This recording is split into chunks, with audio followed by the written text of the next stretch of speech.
The gunshot echoed across the dusty plains of Nevada like thunder on a clear day, sending a chill down Victoria Newman's spine as she clung desperately to the stagecoach's leather seat.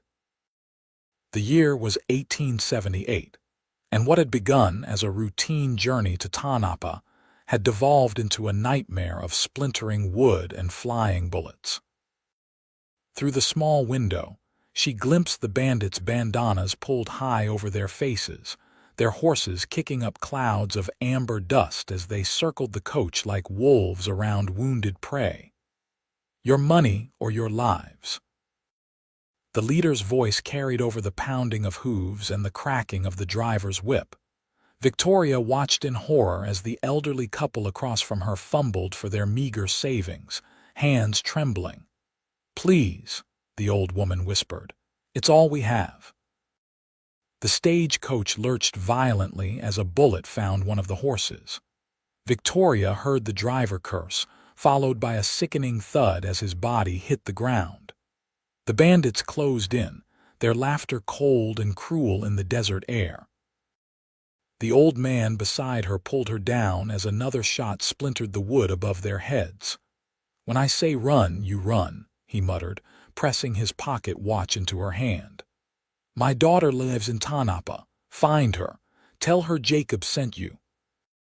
Before Victoria could protest, the stagecoach came to a grinding halt.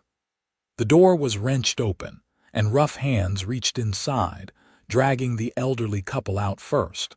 Victoria's heart hammered against her ribs as she clutched her small travel bag to her chest. When they grabbed her arm, she did the only thing she could think of. She bit down hard on the bandit's hand and bolted. "Get the girl." The leader's voice rang out behind her as Victoria's boots pounded against the packed earth. She ran blindly, the vast Nevada desert stretching before her. The sound of a horse's hooves closing in made her legs pump faster, but she knew it was futile. They would catch her, take everything, and leave her to the mercy of the wilderness. A gunshot cracked through the air and Victoria stumbled, certain she'd been hit. But the bullet hadn't been meant for her. When she dared to look back, she saw a lone rider intercepting the bandits, his rifle raised. 3 more shots followed in quick succession, and 2 of the bandits fell from their horses. "Circle back." The leader shouted, and the remaining men retreated, firing wildly as they disappeared into a cloud of dust. Victoria stood frozen, her chest heaving with exertion and fear. The lone rider approached slowly, his face obscured by the brim of his hat. As he drew closer, she saw a pair of piercing blue eyes studying her from a sun-weathered face. "You all right, miss?" His voice was low, with the slightest hint of a southern drawl. Victoria nodded mutely, still clutching Jacob's pocket watch. The stranger glanced over his shoulder at the retreating bandits. "They'll be back with more men." He extended his hand toward her. "Climb up." She hesitated only a moment before taking his outstretched hand, allowing him to pull her up onto his horse. Her arms wrapped instinctively around his waist as he spurred the animal forward. "Name's Cole Prescott," he said over his shoulder, his body warm and solid against hers. "And I reckon you're a long way from where you ought to be." Victoria held tighter as the horse picked up speed, the wind whipping her hair free from its pins. The stagecoach and the bandits grew smaller in the distance. She didn't know this man, this Cole Prescott, but as the desert blurred around them, she realized she had no choice but to trust him. After all, he had just saved her life. "Victoria Newman," she replied, her voice barely audible over the pounding hooves. "I was headed to Tanapa." Cole nodded once, his eyes scanning the horizon. "That's still a good day's ride from here. We'll need to stop at my place first." Those men know these parts better than most, and they don't take kindly to being crossed. As they rode away from the setting sun, Victoria clutched the pocket watch in one hand and Cole's jacket in the other. The stagecoach bandits had left her in the dust, But somehow, against all odds, she'd found safety in the arms of a stranger. What she didn't know was how completely this chance encounter would change the course of her life. Cole Prescott's place turned out to be a modest ranch nestled at the base of a rocky outcropping, with a small creek running along its eastern edge. By the time they arrived, the sun had dipped below the horizon, painting the sky in hues of deep purple and gold. Victoria's limbs ached from the long ride, and her throat felt parched and raw from the desert dust. "It's not much," Cole said as he helped her down from the horse, his hands strong and sure at her waist. "But it's safe. The bandits don't usually venture this far off the main trails." Victoria took in the weathered wood of the cabin, the small corral where several horses grazed and the smoke curling from the stone chimney. "Someone's here," she noted, her body tensing. "That'll be Samuel," Cole replied, leading his horse toward the water trough. "He helps me run the place. Old army friend. You can trust him." The door to the cabin swung open, and a tall man with graying hair and a full beard stepped out, rifle in hand. His eyes narrowed as they fell on Victoria. "Didn't know we were expecting company," Samuel called, his voice gruff but not unfriendly. "We weren't," Cole answered, tying his horse to the post. "Miss Newman here had a run-in with the Larsson gang. They hit the Tanapa stage." Samuel's expression darkened. "Again? That's the third this month. Marshall ain't doing nothing about it." "Marshall Henley's got his hands full with the mining disputes," Cole said, guiding Victoria toward the cabin with a gentle hand at the small of her back. "Besides, the Larsons pay him well to look the other way." Victoria stopped short, turning to face Cole. "You know who they are?" "The men who attacked the stage." Cole's blue eyes met hers, something unreadable passing through them. "Everyone round these parts knows the Larsson gang. They've been terrorizing the stage route since the silver boom brought folks to Tanapa." He paused, his jaw tightening. "Their leader, Silas Larsson, fancies himself some kind of outlaw king." "The elderly couple on the stage with me," Victoria said, the weight of guilt suddenly heavy in her chest. "I left them behind." Cole's expression softened. "There wasn't anything you could have done for them, Miss Newman. The Larsons don't usually kill unless they have to, but they take everything worth taking." Samuel cleared his throat. "You two can stand out here jowing all night, or you can come inside where it's warm. Got stew on the fire." The interior of the cabin was surprisingly cozy, with a stone hearth dominating one wall and rough-hewn furniture arranged throughout the single room. A ladder led to what Victoria assumed was a sleeping loft, and various hunting implements and tools hung from the walls. It smelled of wood smoke, coffee, and something savory that made her stomach growl in response. "Sit," Samuel instructed, gesturing to the table. "You look like you're about to fall over, miss." Victoria sank gratefully onto the bench, suddenly aware of how exhausted she truly was. Cole moved around the cabin with the ease of long familiarity, fetching bowls and spoons while Samuel ladled out portions of a thick stew. "What brings you to Tanapa?" Samuel asked as he set a steaming bowl in front of her. "Not many women travel these routes alone." Victoria wrapped her fingers around the warm bowl, drawing comfort from its heat. "I wasn't alone. I was traveling with an elderly couple, the Millers, Jacob and Martha. They were kind enough to take me under their wing." She swallowed hard, thinking of Jacob's pocket watch still clutched in her hand. "I'm a teacher. Was a teacher in Sacramento. The mining company hired me to start a school in Tanapa." Cole raised an eyebrow as he took the seat across from her. "Tanapa's a rough town for a schoolteacher." "I'm tougher than I look, Mr. Prescott," Victoria replied, lifting her chin slightly. "And children deserve education, no matter where they live." A hint of a smile tugged at Cole's lips.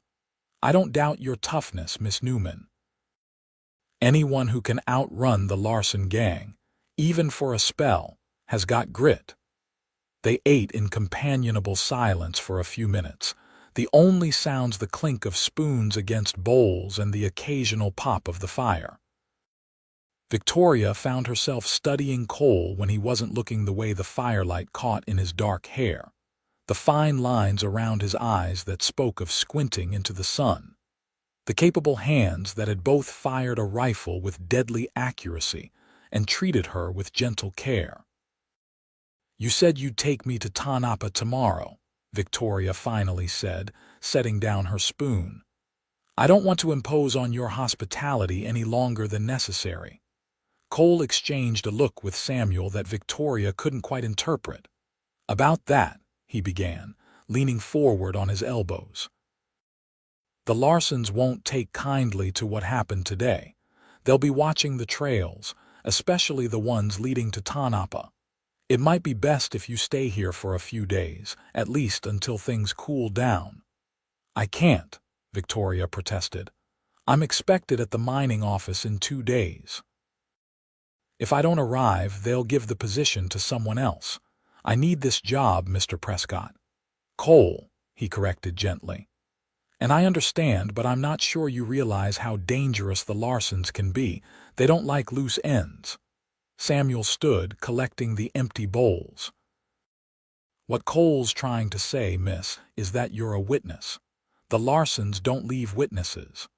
A chill ran through Victoria that had nothing to do with the night air seeping through the cabin walls. "You think they'd come after me? But why? I barely saw their faces." "Doesn't matter," Cole said, his voice low and serious. "Silas Larsson's built his reputation on being thorough. Anyone who could identify his men, his methods, they're a threat." Victoria twisted Jacob's pocket watch in her hands, her mind racing. "What about Jacob's daughter?" "He told me to find her in Tanapa. She should know what happened to her parents."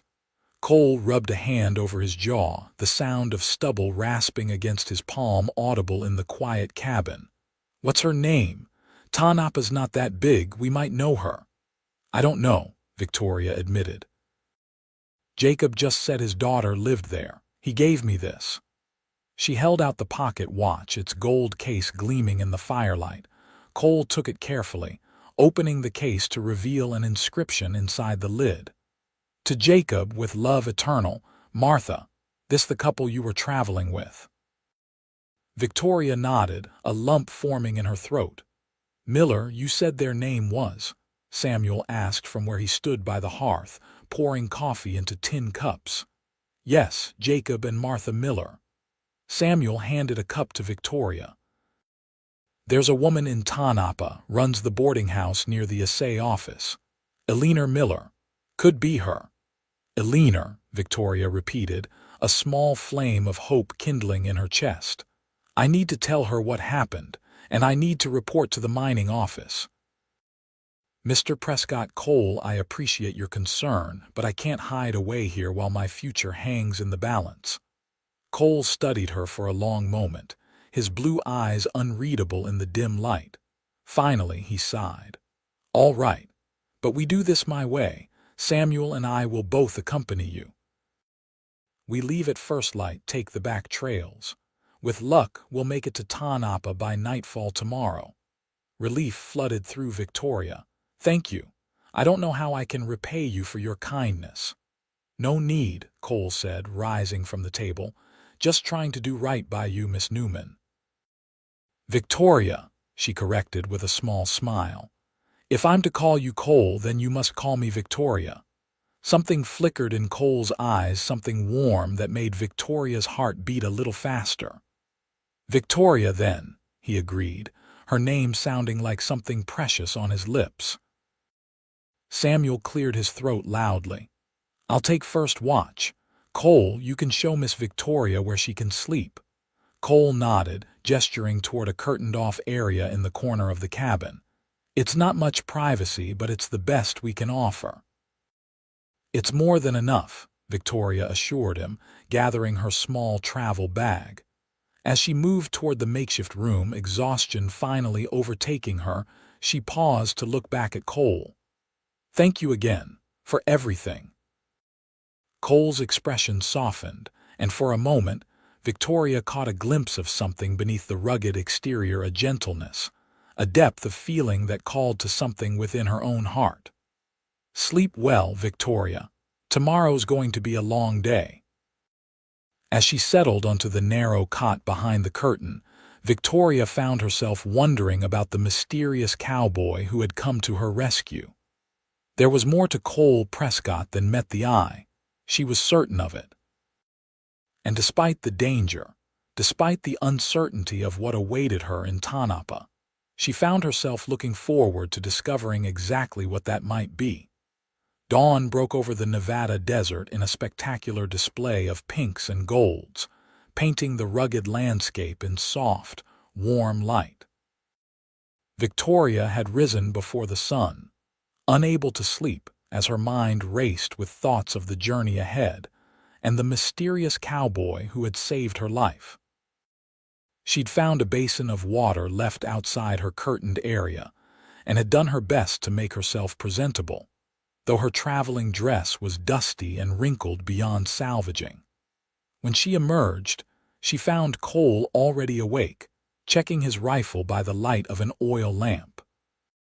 He glanced up at her approach, his eyes widening slightly as they took in her appearance.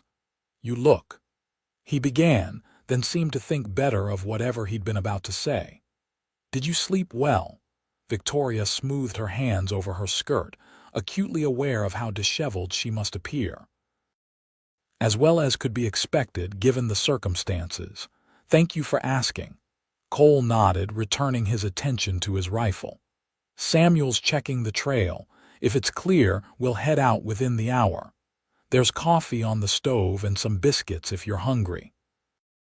Victoria helped herself to the simple breakfast, watching Cole from the corner of her eye as he moved about the cabin with efficient, purposeful motions.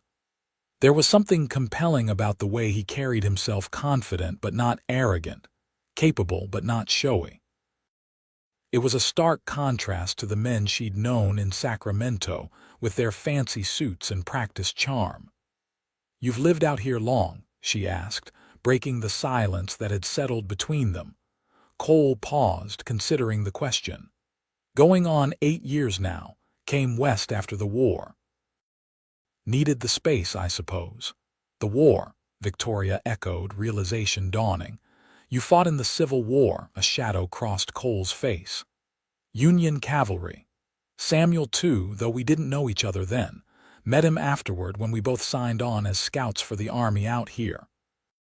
Victoria tried to calculate his age. If he'd fought in the war, he had to be at least in his mid-30s, though he didn't look much older than her own 24 years. "That must have been difficult," she said softly, thinking of the stories she'd heard, the broken men who'd returned from battlefields both physically and spiritually wounded. "It was a lifetime ago," Cole replied, his tone making it clear the subject was closed. "What about you? What brings a schoolteacher from Sacramento all the way out to Tanapa?" Victoria sipped her coffee, grateful for the change of subject. "My father passed away last year. He was also a teacher, and after he died, the school board, well, they made it clear they preferred a male instructor." She kept her voice even, though the memory still stung.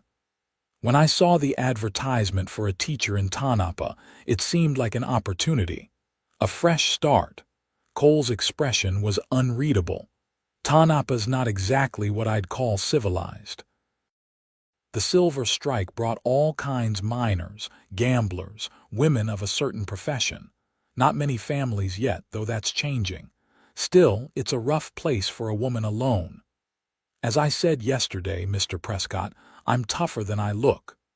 Victoria met his gaze steadily. "And I'm not afraid of hard work or hard places." A hint of a smile touched Cole's lips.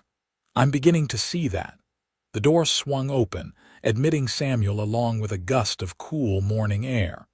"Trail's clear for now," he reported, stomping dust from his boots. "But we should move quick." Storms brewing to the west, and not just the weather kind. Cole's expression turned serious. Larsson's, Samuel nodded grimly. Saw signs of riders heading toward town. At least 5, maybe more. They're taking the main trail, which means they're not hiding. Bold move, Cole muttered, strapping his rifle to his saddle. That means they've got the marshal in their pocket for sure. Victoria felt a chill despite the growing warmth of the day. Does that mean we can't go to Tanapa after all? It means we need to be careful, Cole answered, grabbing his hat from a peg by the door. We'll take the long way around, come in from the north. It'll add a few hours to the journey, but it's safer. They packed quickly, loading provisions and weapons onto their horses. Victoria was given a sturdy mare that Cole assured her was gentle but swift. As they prepared to depart, Cole approached with something draped over his arm. "You might want this," he said, holding out a worn leather jacket. Desert gets cold when the sun goes down, and that dress won't offer much protection. Victoria accepted the jacket gratefully, slipping it on over her dress.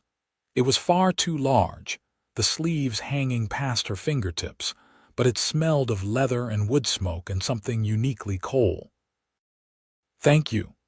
He helped her mount, his hands strong and sure at her waist.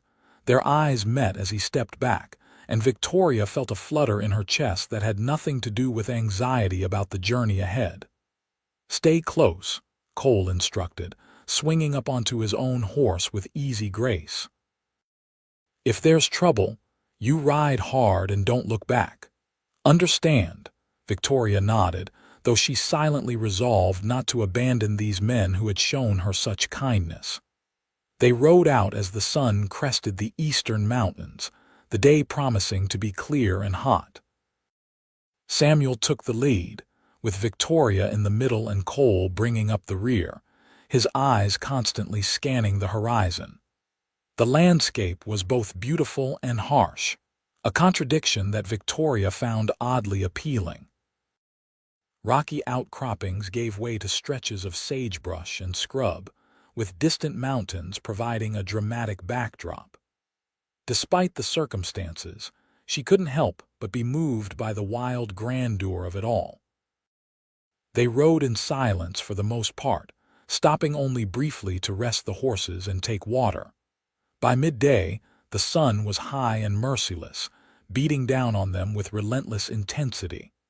Victoria's skin felt tight and hot despite the wide-brimmed hat Cole had insisted she wear. "How much further?" she asked during one of their brief stops, her throat dry despite the water she'd just consumed. "Another few hours," Samuel replied, scanning the horizon with narrowed eyes. "We're skirting wide around the usual trails." Cole handed her a strip of dried meat. "Eat, you'll need your strength."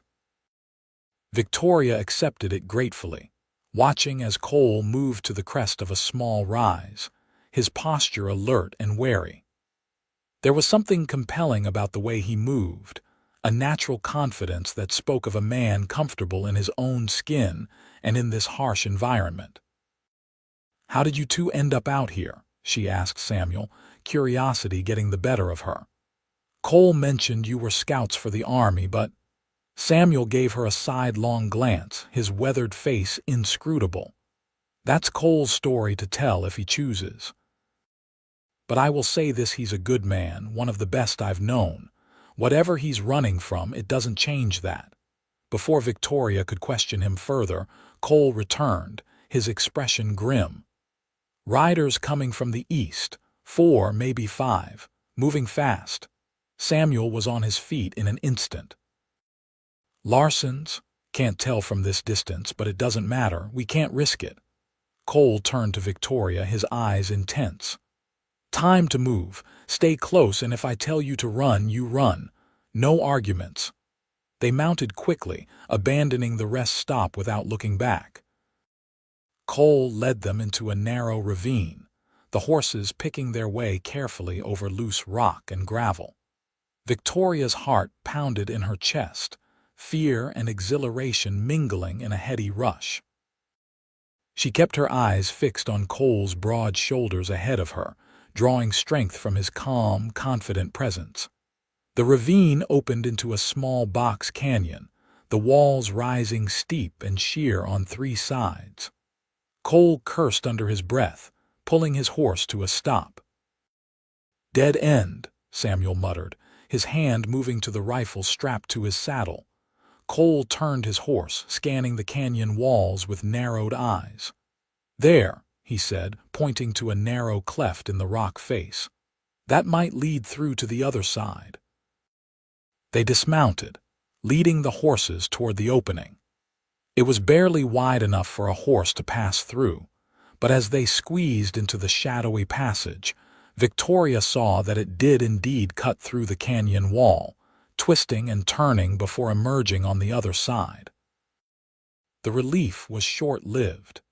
As they exited the narrow pass, the sound of hoofbeats echoed across the rocky terrain. 5 riders appeared on the ridge above them, silhouetted against the bright blue sky. "There they are," one of the men shouted, pointing down at them. Cole's reaction was immediate. He grabbed Victoria around the waist, practically throwing her onto her horse before vaulting onto his own. "Ride," he commanded, spurring his mount forward. "Samuel, take the lead." They thundered across the open ground, heading for the cover of a distant stand of trees.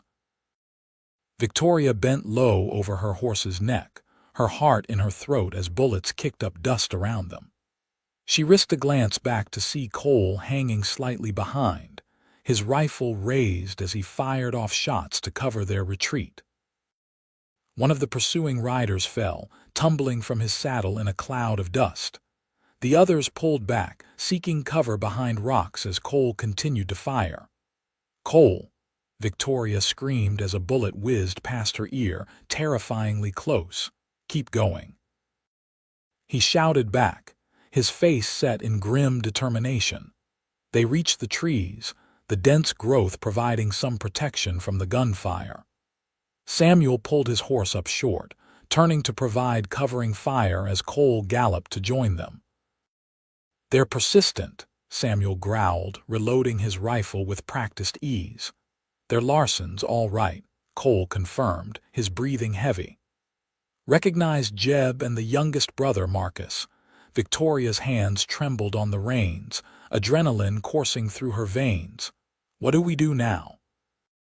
Cole glanced at the sky, where dark clouds were gathering to the west. "We keep moving.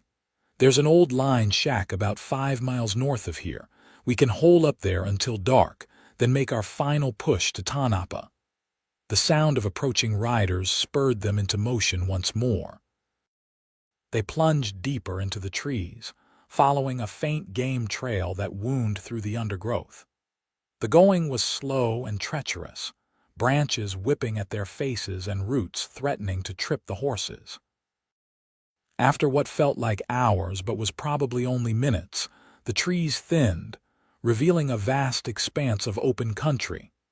In the distance, Victoria could make out a small structure the line shack Cole had mentioned. "Almost there," Cole encouraged, his voice tight with tension. They had just cleared the tree line when the crack of a rifle echoed across the open space. Samuel's horse screamed, a terrible sound that turned Victoria's blood to ice and went down hard, throwing its rider to the ground. "Samuel!" Cole wheeled his horse around, galloping back to where his friend lay motionless on the hard, packed earth. Victoria hesitated only a moment before following. She couldn't leave them, not after everything they'd done for her. She reached Samuel's side just as Cole was checking for a pulse, his face ashen. "Is he?" She couldn't bring herself to finish the question. "He's alive," Cole said, relief evident in his voice. "Knocked out cold, but alive. His horse took the bullet, poor beast." The sound of approaching riders grew louder. Cole's expression hardened as he made a quick decision. "Help me get him onto my horse. You'll have to ride double." Together, they managed to hoist Samuel's unconscious form onto Cole's mount. Cole swung up behind him, keeping his friend secure with one arm while holding the reins with the other. "Your horse won't carry 3, Victoria protested, realizing what he intended. "No," Cole agreed grimly. "That's why you're taking yours and riding for that shack as fast as you can. I'll cover you, then follow." "I won't leave you," Victoria insisted, her fear now eclipsed by a fierce determination not to abandon this man who had risked everything for her.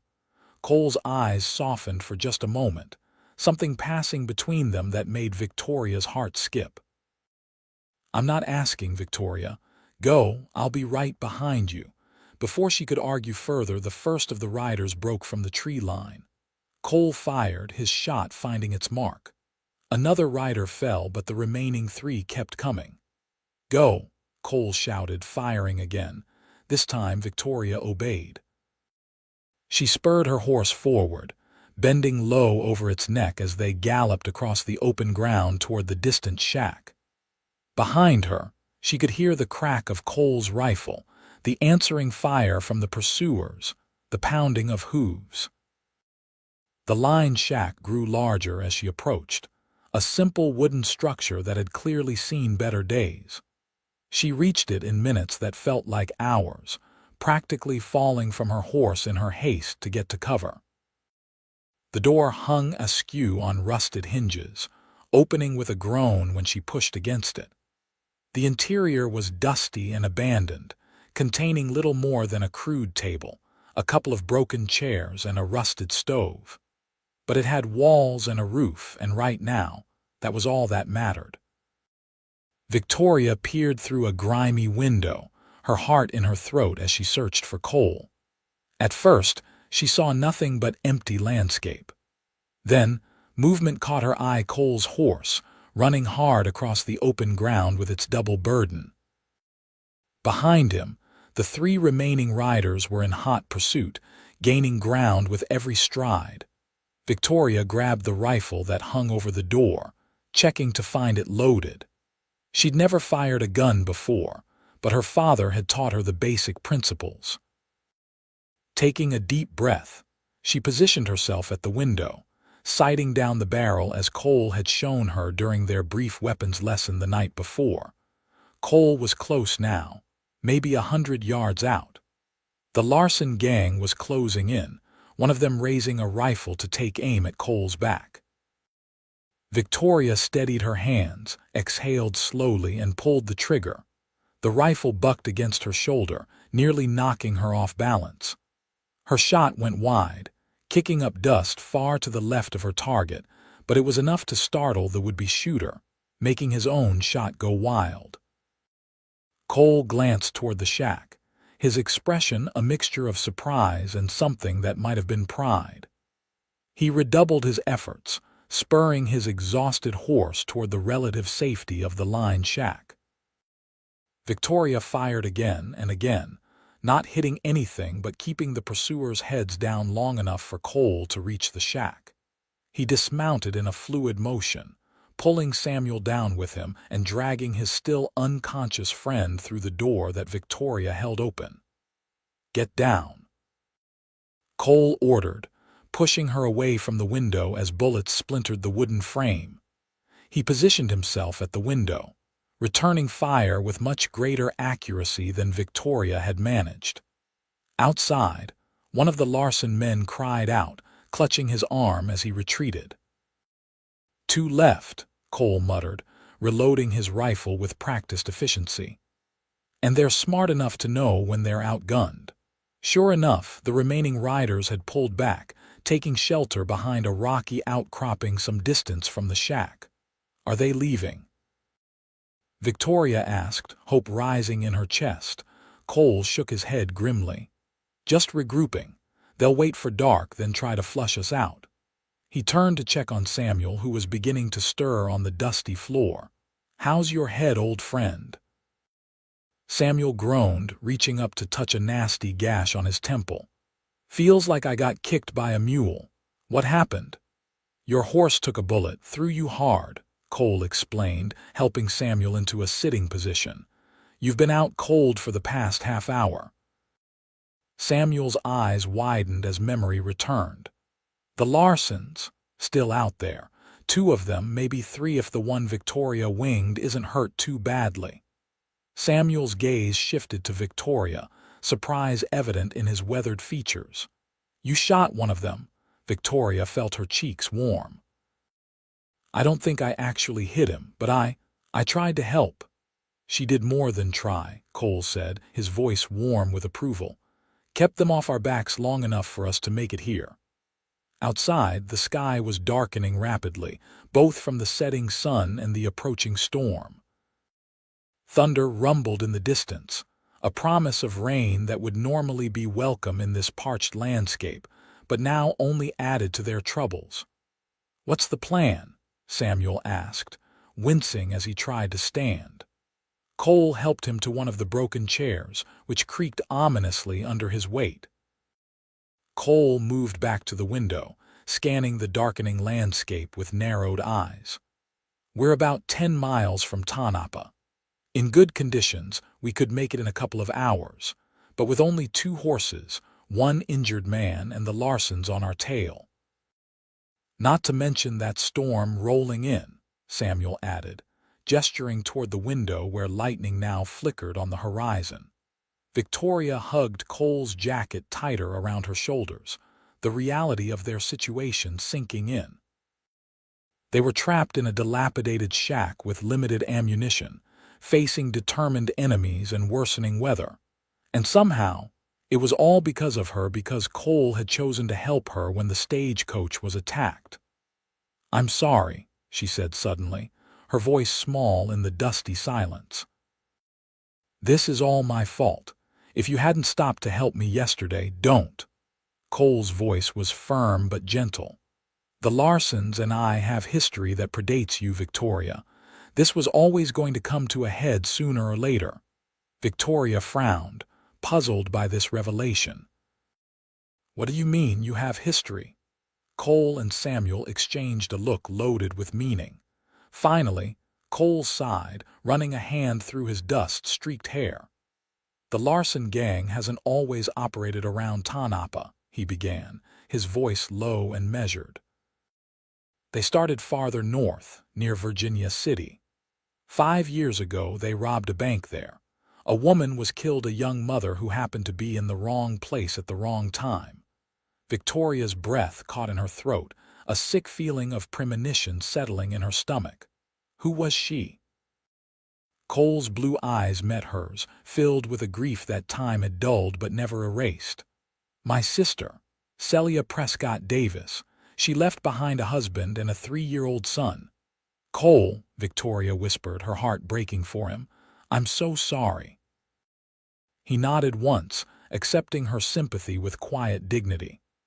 "After it happened, I tracked the Larsons for months, finally caught up with them near Carson City. There was a shootout. I wounded Silas, killed his oldest brother Thomas, the others got away. And Silas Larsson has been looking for payback ever since," Samuel finished grimly. "When the gang moved their operation to the Tanapa area, Cole and I decided it was time to settle things once and for all." Victoria's mind raced, pieces falling into place. "That's why you have this ranch so close to their territory. You've been watching them, waiting for a chance to bring them to justice." "Justice," Cole repeated, a bitter smile twisting his lips. "The law won't touch them. Too many paid-off officials, too many witnesses who conveniently forget what they saw. No, what I want isn't justice. It's revenge." The raw honesty in his voice sent a shiver down Victoria's spine. This was a side of Cole Prescott she hadn't glimpsed before, a darkness, a wound that had never properly healed. "And now they have us trapped," she said softly, glancing toward the window where night had finally fallen, bringing with it the first heavy drops of rain. "Because you stopped to help me." Cole's expression softened as he looked at her. "I don't regret that, Victoria, not for a moment. Something passed between them then, a current of understanding and connection that transcended their brief acquaintance." Victoria felt her heart quicken, her breath catching in her throat. Despite the danger, despite the uncertainty of their situation, she knew with sudden clarity that meeting Cole Prescott had changed something fundamental within her. The moment was broken by a flash of lightning, illuminating the interior of the shack in harsh white light. Thunder followed almost immediately, the storm now directly overhead. "They'll use the storm for cover," Samuel warned, checking his weapon. "Come in when the thunder's loudest, hoping we won't hear them." Cole nodded, his expression shifting back to grim determination. "Victoria, I want you to take that back corner. Stay low, keep your head down. Samuel, can you cover the rear window?" Samuel tested his weight on his injured leg, grimacing but nodding. "I can manage." As they took their positions, the rain increased, drumming on the roof with growing intensity. Victoria clutched the rifle Cole had given her, trying to control her trembling hands. She was afraid, yes, but there was also a strange exhilaration in knowing that she was fighting alongside Cole and Samuel, not simply waiting to be rescued. The next hour passed in tense silence, broken only by the crash of thunder and the constant patter of rain. Victoria's eyes strained in the darkness, trying to pierce the gloom outside the grimy windows. Each flash of lightning revealed only empty landscape, yet she knew the Larsson men were out there, waiting, planning when the attack came. It was swift and violent.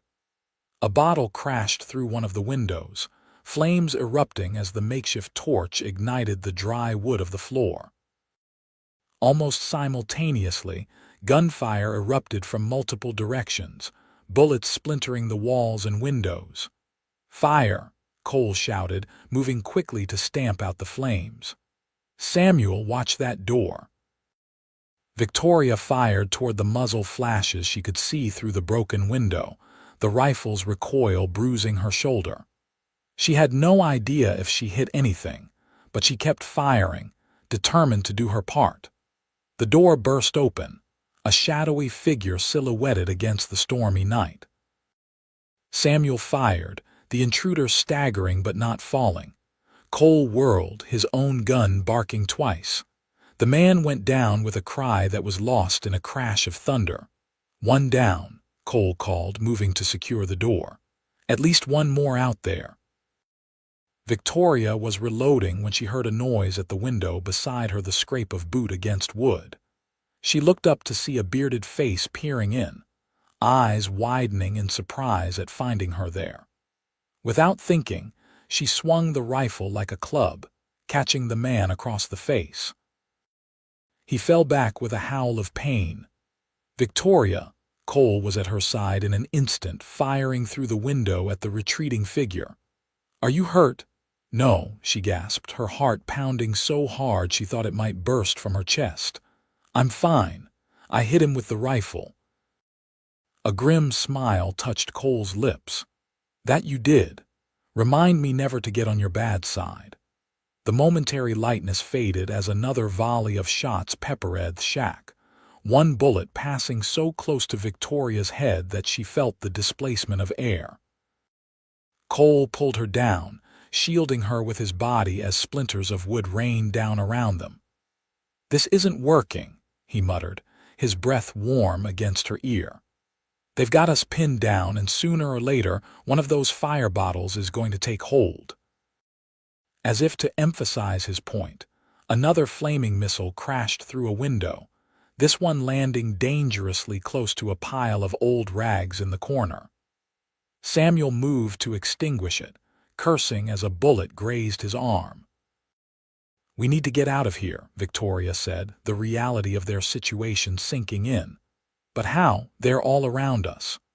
Cole's eyes met hers in the darkness, a decision forming. "I'm going to draw them off. When I do, you and Samuel make for the horses. Ride hard for Tanapa, don't stop for anything."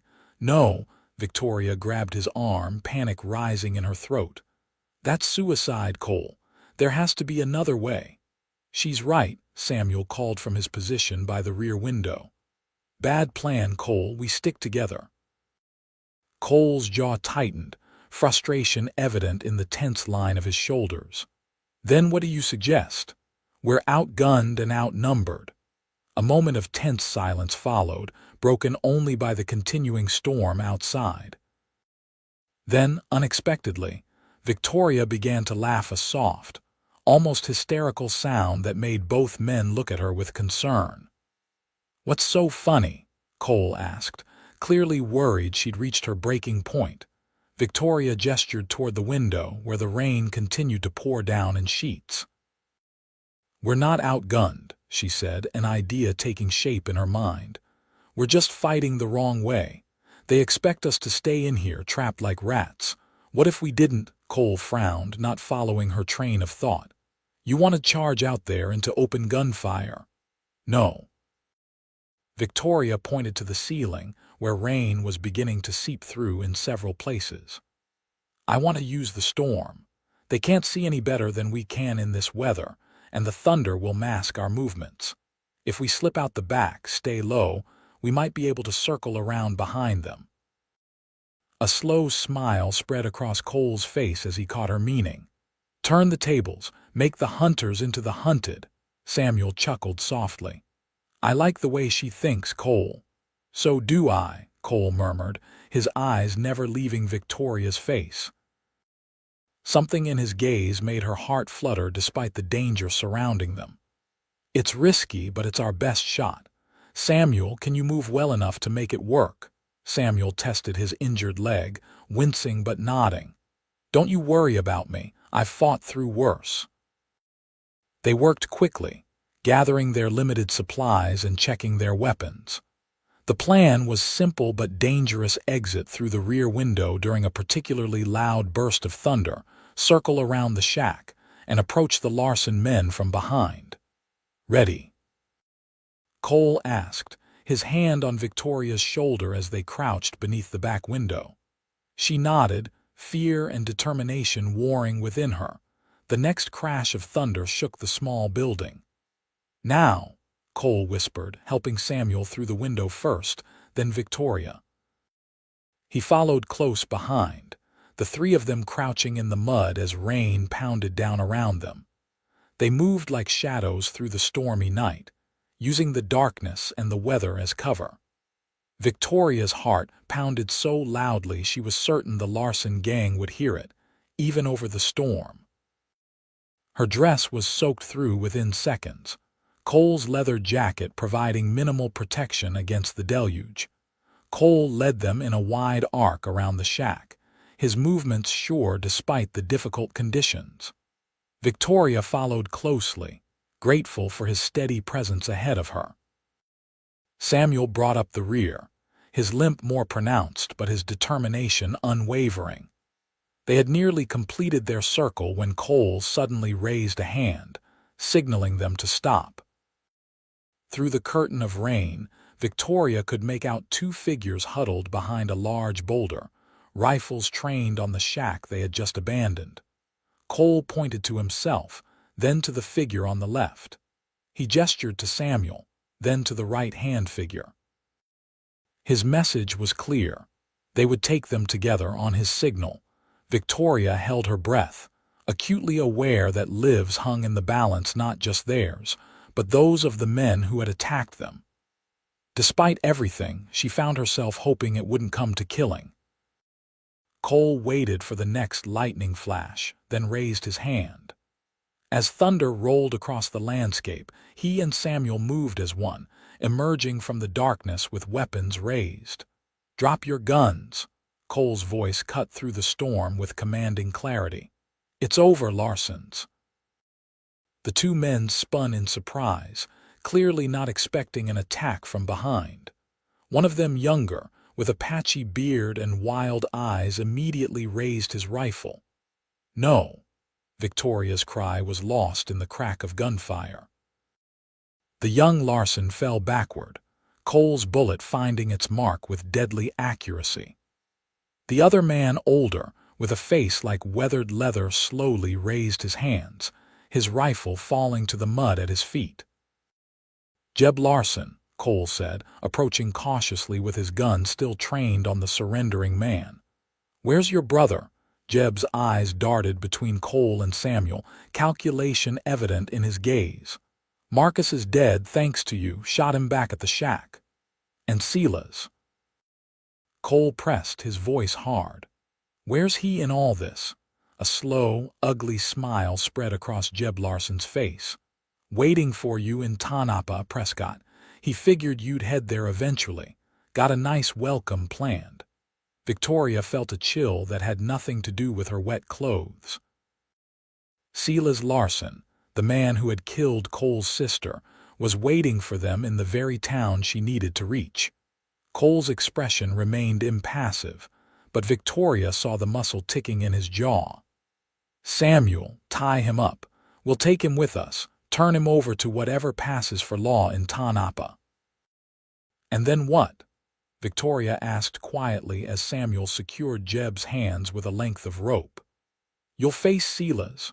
Cole's eyes met hers, the intensity in them making her breath catch. "I've been waiting 5 years to face Silas Larsson. One way or another, it ends in Tanapa." The storm was beginning to abate, the thunder moving off to the east as they gathered their horses and prepared to leave. The line shack stood empty behind them, bullet holes in its walls the only evidence of the battle that had taken place. With Jeb Larsson securely tied and mounted on the same horse as Samuel, they set off toward Tanapa. The rain had stopped completely by the time the first lights of the mining town appeared on the horizon, glowing faintly in the pre-dawn darkness.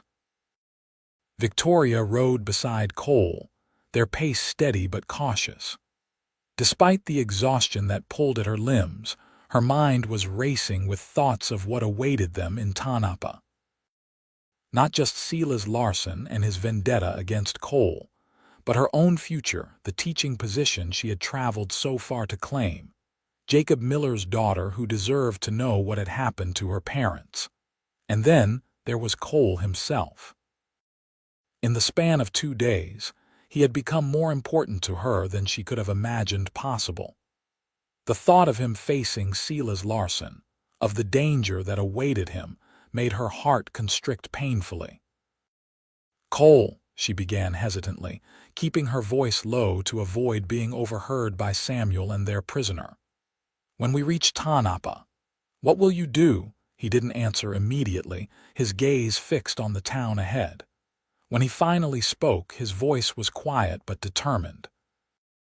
"What I came here to do 5 years ago. End this, one way or another." Victoria swallowed hard, fear for him rising like a tide within her. "And after? What then?"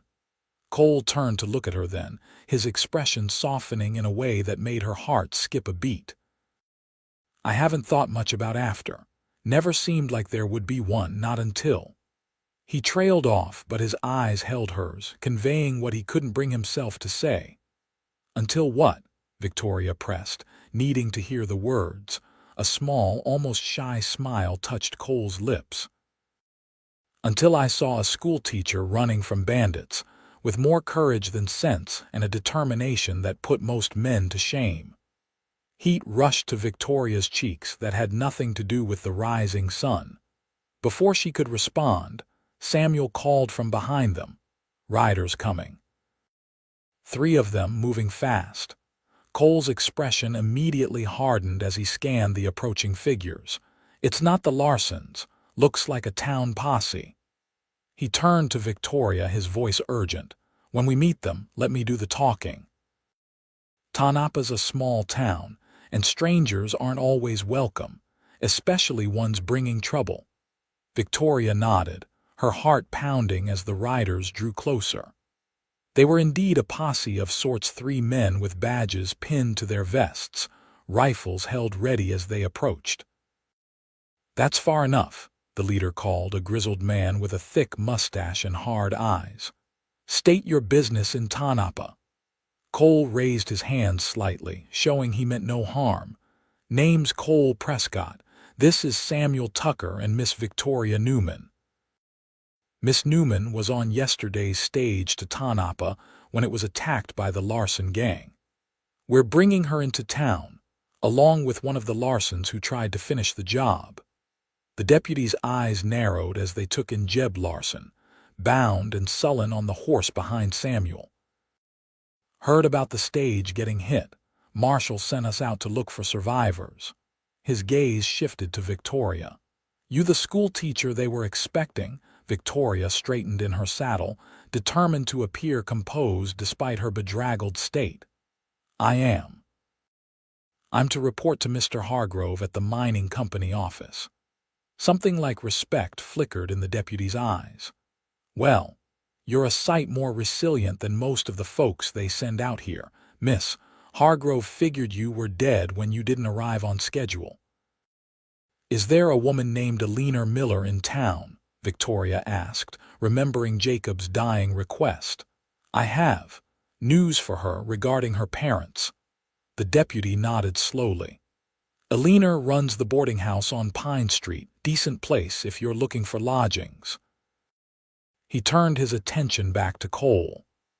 "As for you, Prescott, Marshall Henley's been asking about you. Word is you and Silas Larsson have unfinished business." Cole's expression remained neutral, but Victoria saw his knuckles whiten on the reins. "That's between me and Silas. All I'm doing is bringing Miss Newman safely to town and turning in Jeb Larsson for the stage robbery." The deputy considered this for a long moment, then jerked his head toward Tanapa. "All right, but I'm warning you keep your business with Silas out of my town. We've got enough trouble without adding to it." With that, the posse fell in around them, escorting them into Tanapa as the sun crested the eastern mountains, bathing the dusty mining town in golden light. Tanapa in 1878 was a town in transition, no longer just a rough mining camp, but not yet a civilized settlement. The main street was lined with a mix of hastily constructed wooden buildings and more substantial structures of stone and brick. The constant activity of the silver mines formed a backdrop of noise and motion, with ore carts rattling along narrow-gauge rails and the steady rhythm of stamp mills echoing through the valley. Victoria took it all in with wide eyes as they rode down the main thoroughfare. Despite the early hour, the town was already bustling with activity, miners heading to their shifts, shopkeepers opening for business, women hanging laundry between buildings. It was both smaller and larger than she had imagined, a contradiction that seemed to define much of the West. They stopped first at the marshal's office, a squat stone building near the center of town. Marshal Henley proved to be a heavyset man with calculating eyes and a manner that immediately put Victoria on edge. He listened to their account of the stagecoach robbery and subsequent events with an expression of practiced concern, but she noticed that his eyes kept straying to Cole with something like wariness. "Well, Miss Newman, you've had quite the adventure," Henley said when they had finished their tale. "Fortunate for you that Mr. Prescott happened along when he did." "Yes, quite fortunate," Victoria agreed, not missing the skepticism in the marshal's tone. "Will you be sending men to look for the other passengers? The Millers, they were elderly, and I fear what may have become of them." Henley's expression softened slightly. "Already sent a patrol out yesterday when the stage didn't arrive on schedule. Found the coach abandoned about 20 miles east of here. No sign of the passengers, though we did find the driver. He didn't make it." He glanced at Jeb Larsson, who sat sullenly in a corner of the office, hands still bound. "If the Larssons took the Millers, there's a good chance they're still alive. Silas usually holds hostages for ransom." Victoria felt a surge of hope at this news. "Then we must find them. Perhaps Jeb knows where they're being held." "We'll question him," Henley assured her, though his tone lacked conviction. "Now, I understand you're here to take up the teaching position." Victoria nodded, suddenly remembering her purpose in coming to Tanapa. Yes, I'm to report to Mr. Hargrove at the mining company. Better get to it then. Hargrove's not a patient man. Henley turned his attention to Cole, his expression hardening. As for you, Prescott, I hear Silas Larsson's in town. Word is he's staying at the Silver Spur Saloon. Now, I don't want any trouble, wouldn't dream of causing you trouble, Marshal, Cole interrupted, his voice deceptively mild.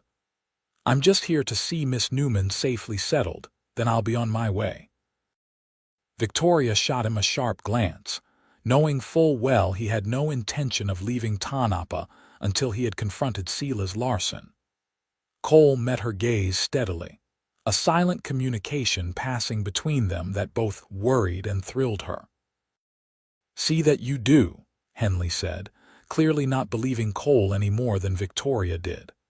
Tanapa's growing into a respectable town.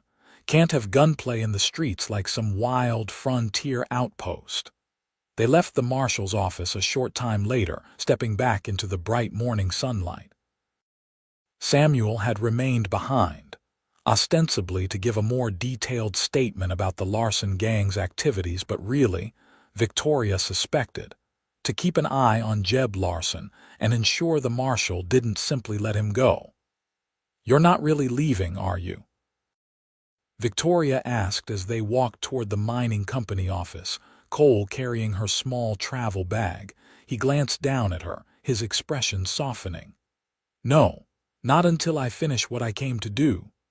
He paused, then added more gently, but first, I'm going to make sure you're properly settled. Your safety comes first, Victoria. The sincerity in his voice made her heart flutter. And what about your safety? Silas Larsson sounds dangerous. A grim smile touched Cole's lips. He is, but so am I when I need to be. They reached the mining company office, a substantial building with large windows and a polished wooden door. Victoria hesitated before entering, suddenly anxious about her appearance. After 2 days of hard travel, a gunfight and a rainstorm, she was hardly presentable for a professional meeting. Cole seemed to read her thoughts. You look fine, he assured her, though his eyes held a warmth that suggested he found her more than just fine. Besides, given what you've been through to get here, Hargrove should be impressed by your determination if nothing else. Victoria took a deep breath and straightened her shoulders. Thank you, Cole, for everything. I don't know what would have happened if you hadn't come along when you did. I'm glad I did, he said simply, his blue eyes holding hers for a moment that seemed to stretch into eternity. The meeting with Hargrove went better than Victoria had dared hope.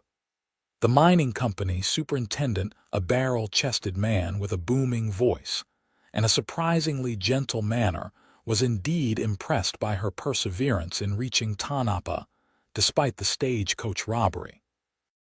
Shows character, coming all this way and facing down bandits, he declared, signing the papers that officially hired her as Tanapa's first schoolteacher.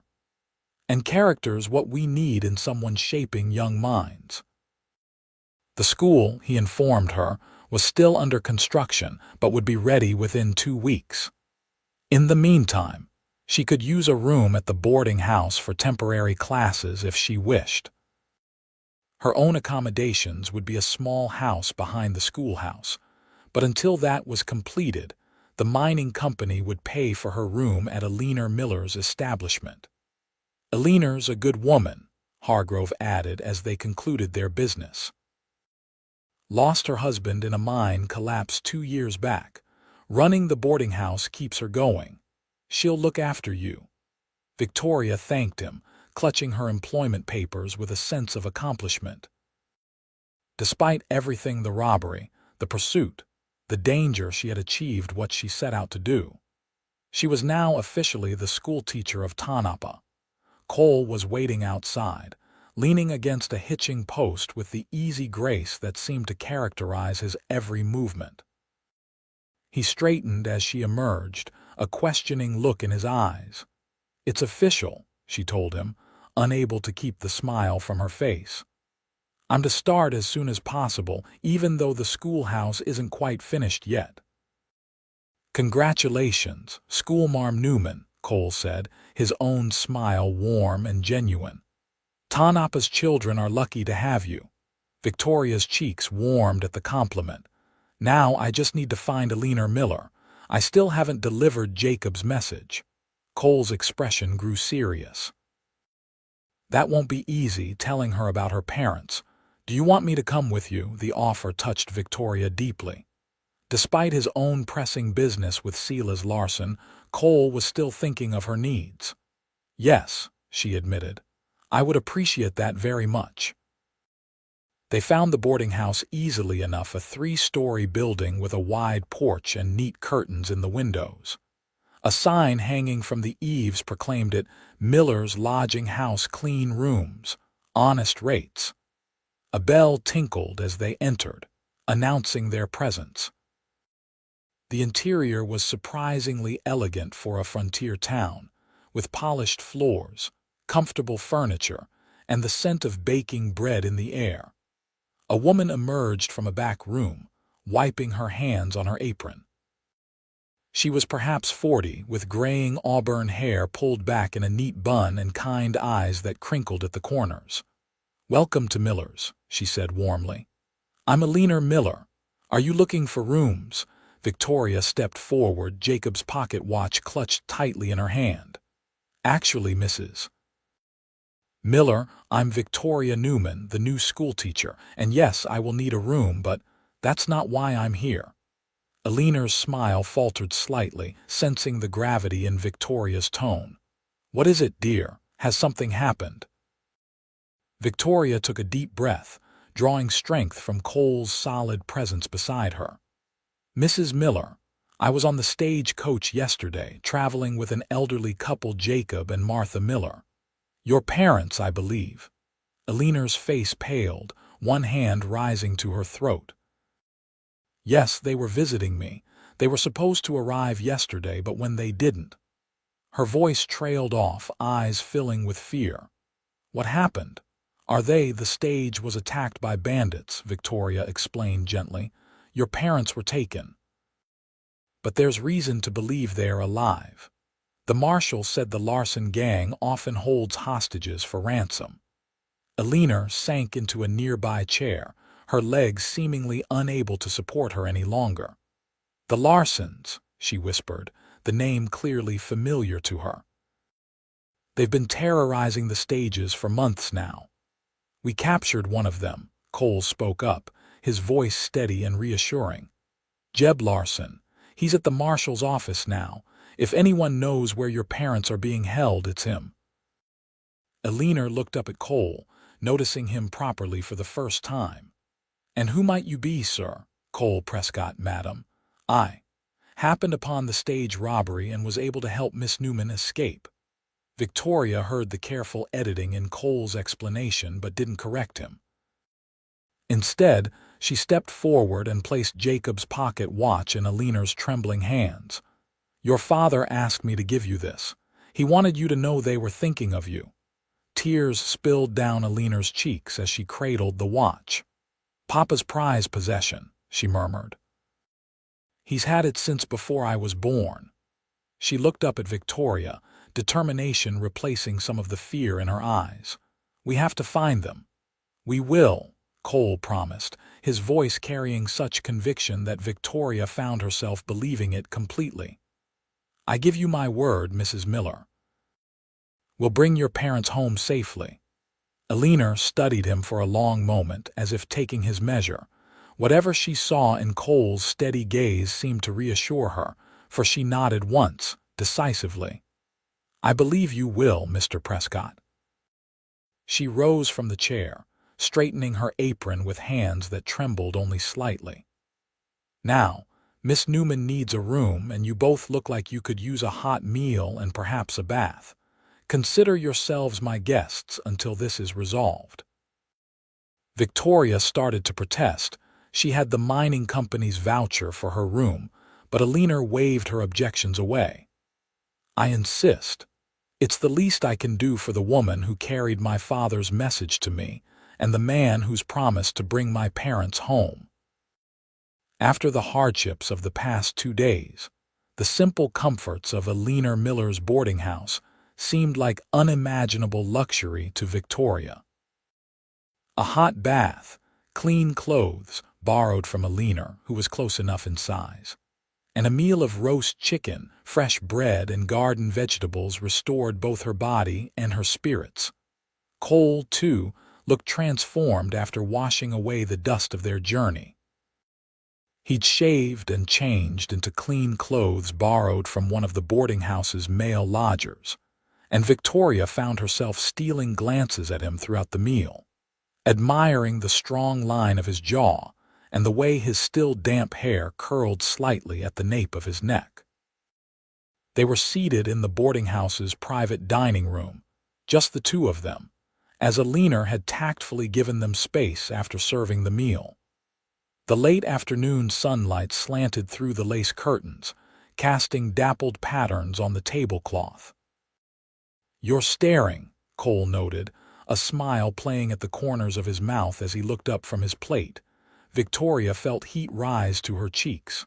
"I'm sorry, it's just, you look different without the dust and without the grim expression and the gun in my hand," he suggested, his eyes twinkling with unexpected humor. She laughed softly, appreciating this lighter side of him. "Something like that, though I must say I'm grateful for both the expression and the gun when the situation called for it." Cole's smile faded slightly, his expression growing more serious. "Victoria, about what happens next. I want you to stay here at the boarding house. It's safer." "While you do what exactly?" she challenged, though she already knew the answer. He met her gaze directly, not bothering to dissemble. "I'm going to find Silas Larsson. End this, once and for all. And then I'm going to find out where the Millers are being held and bring them home. And you expect me to just wait here, twiddling my thumbs?" Victoria set down her fork with a decisive click. "I think not, Cole Prescott." "I'm coming with you." Cole's eyes widened in surprise, then narrowed in concern. "Absolutely not. It's too dangerous. Silas Larsson is not a man to be trifled with." "Neither am I," Victoria countered, her chin lifting in determination. "Or have you forgotten how I helped fight off the Larsons at the Line Shack?" "I haven't forgotten," Cole said softly, his expression softening. "You were remarkable, but this is different. Silas is. He's a killer, Victoria, cold-blooded and calculating. I can't risk you getting caught in the crossfire." Victoria reached across the table, impulsively placing her hand over his. "Cole, in the past 2 days, I've survived a stagecoach robbery, a shootout, and a storm. I've ridden across the desert, fought off bandits, and still managed to secure my teaching position. I think I've proven I can handle myself in difficult situations." Cole turned his hand beneath hers, their fingers intertwining in a gesture that felt both natural and startlingly intimate. "You have," he acknowledged, his thumb tracing small circles on her palm that sent shivers up her arm. "You're the most courageous woman I've ever met, but that doesn't mean I want to see you in danger. And I don't want to see you face Silas Larsson alone," Victoria countered, her voice softening. "Cole, whatever this is between us, it's too new, too precious to risk losing. At least let me be nearby, please." Cole studied her for a long moment, something shifting in his blue eyes. When he finally spoke, his voice was husky with emotion. "You feel it too, then, this connection?" Victoria nodded, her heart pounding. "From the moment you reached down from your horse and said climb up. It sounds foolish. I know we've only known each other 2 days. It's not foolish," Cole interrupted, his fingers tightening around hers. "Or if it is, then we're both fools." "Because I felt it too, Victoria. Still do." The admission hung between them, changing the air in the room, making it thick with possibility. Victoria found herself leaning forward, drawn to him by a force as inexorable as gravity. Cole's free hand came up to cup her cheek, his touch gentle as a whisper. "If we're going to do this face Sela's together, then there's something I need to do first." "What's that?" Victoria whispered, hardly daring to breathe as he leaned closer. "This," he murmured, and then his lips were on hers, warm and firm and achingly tender. The kiss was brief but profound, a promise and a pledge wrapped in a moment of stolen sweetness. When Cole pulled back, his eyes were dark with emotion, searching her face as if memorizing every detail. "Now," he said softly, "if anything happens to me, at least I won't have the regret of never having kissed you." Victoria's heart swelled with feelings too complex and overwhelming to name. "Nothing is going to happen to you," she said fiercely. "We're going to find Sela's Larsson and the Millers, and then we'll figure out what comes next, together." Cole smiled, a genuine smile that transformed his face and made him look younger, less burdened by the weight of his past. "Together," he agreed. "I like the sound of that." The Silver Spur Saloon was exactly what Victoria had expected of a frontier town establishment: loud, smoky, and filled with men in various stages of intoxication. What she hadn't expected was to be walking through its swinging doors on Cole's arm, dressed in a borrowed gown of Aline's that was far finer than anything Victoria had ever owned. "Are you sure about this plan?" she whispered, acutely aware of the eyes that turned their way as they entered. "It seems awfully public." Cole's hand covered hers where it rested on his arm, a reassuring pressure. "That's the point. Sela's Larsson thinks he has the upper hand. He's expecting me to come skulking in, looking for revenge. The last thing he'll expect is for me to walk in openly with a beautiful woman on my arm." Victoria felt her cheeks warm at the compliment, even as she processed the logic of his strategy. "And Samuel, where does he fit in?" "Samuel's our insurance," Cole murmured, nodding discreetly toward a corner of the saloon where Samuel sat, seemingly engrossed in a card game but with a clear line of sight to the entire room. "If things go south, he'll make sure you get out safely." Victoria wanted to protest that she could take care of herself, but she held her tongue. This was Cole's territory, his battle. She had insisted on being part of it, but she respected his experience enough to follow his lead. They made their way to the bar, Cole ordering whiskey for himself and a lemonade for Victoria. The bartender, a burly man with a scar bisecting one eyebrow, served them with a curious glance but no comment. "Now what?" Victoria asked, sipping her surprisingly tart lemonade. "Now we wait," Cole replied, his eyes scanning the room with practiced casualness. "Sela's will have noticed us by now. He'll make his move when he's ready." They didn't have to wait long. A hush fell over the saloon as a man descended the staircase from the upper floor. He was tall and lean, with iron-gray hair and a neatly trimmed beard. His clothes were expensive but understated, and he moved with the confident grace of a man accustomed to commanding respect or fear. "Sela's Larsson," Cole murmured, his body tensing beside Victoria's though his expression remained neutral. "Right on cue." Sela's crossed the room with unhurried steps, his cold eyes fixed on Cole. He stopped a few paces away, close enough for conversation but far enough to be out of immediate reach. "Prescott," he said, his voice cultured and surprisingly soft. "I heard you were in town. Can't say I'm surprised. You always were predictable." Cole's smile didn't reach his eyes. "Sela's, you're looking well. Prison life must agree with you." A flash of anger crossed Sela's face before he mastered it. "A minor inconvenience. As you can see, it didn't last." His gaze shifted to Victoria, assessing her with a coldness that made her skin crawl. "And who might this lovely creature be?" Before Cole could answer, Victoria extended her hand, summoning every ounce of poise her father had instilled in her. "Victoria Newman, I'm the new school teacher in Tanapa. Silas raised an eyebrow, taking her hand and brushing his lips across her knuckles in a gesture that made Victoria want to wipe her skin clean. A school teacher? How? Unexpected. And what is a respectable school teacher doing in the company of a known vigilante? Mr. Prescott saved my life when your men attacked the stagecoach, Victoria replied, her voice steady despite the way her heart raced. I consider myself fortunate to be in his company. Silas's eyes narrowed slightly. Ah, yes, the stagecoach, an unfortunate incident my men can be. Overzealous in their duties. Duties? Cole's voice was dangerously quiet. Is that what you call robbery and murder these days? Silas smiled thinly.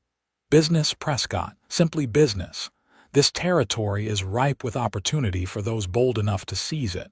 Where are the Millers? Victoria asked abruptly, unable to contain the question any longer. Silas turned his cold gaze back to her, something calculating in his expression. The elderly couple from the stage. They're quite safe, I assure you. Guests of mine, you might say.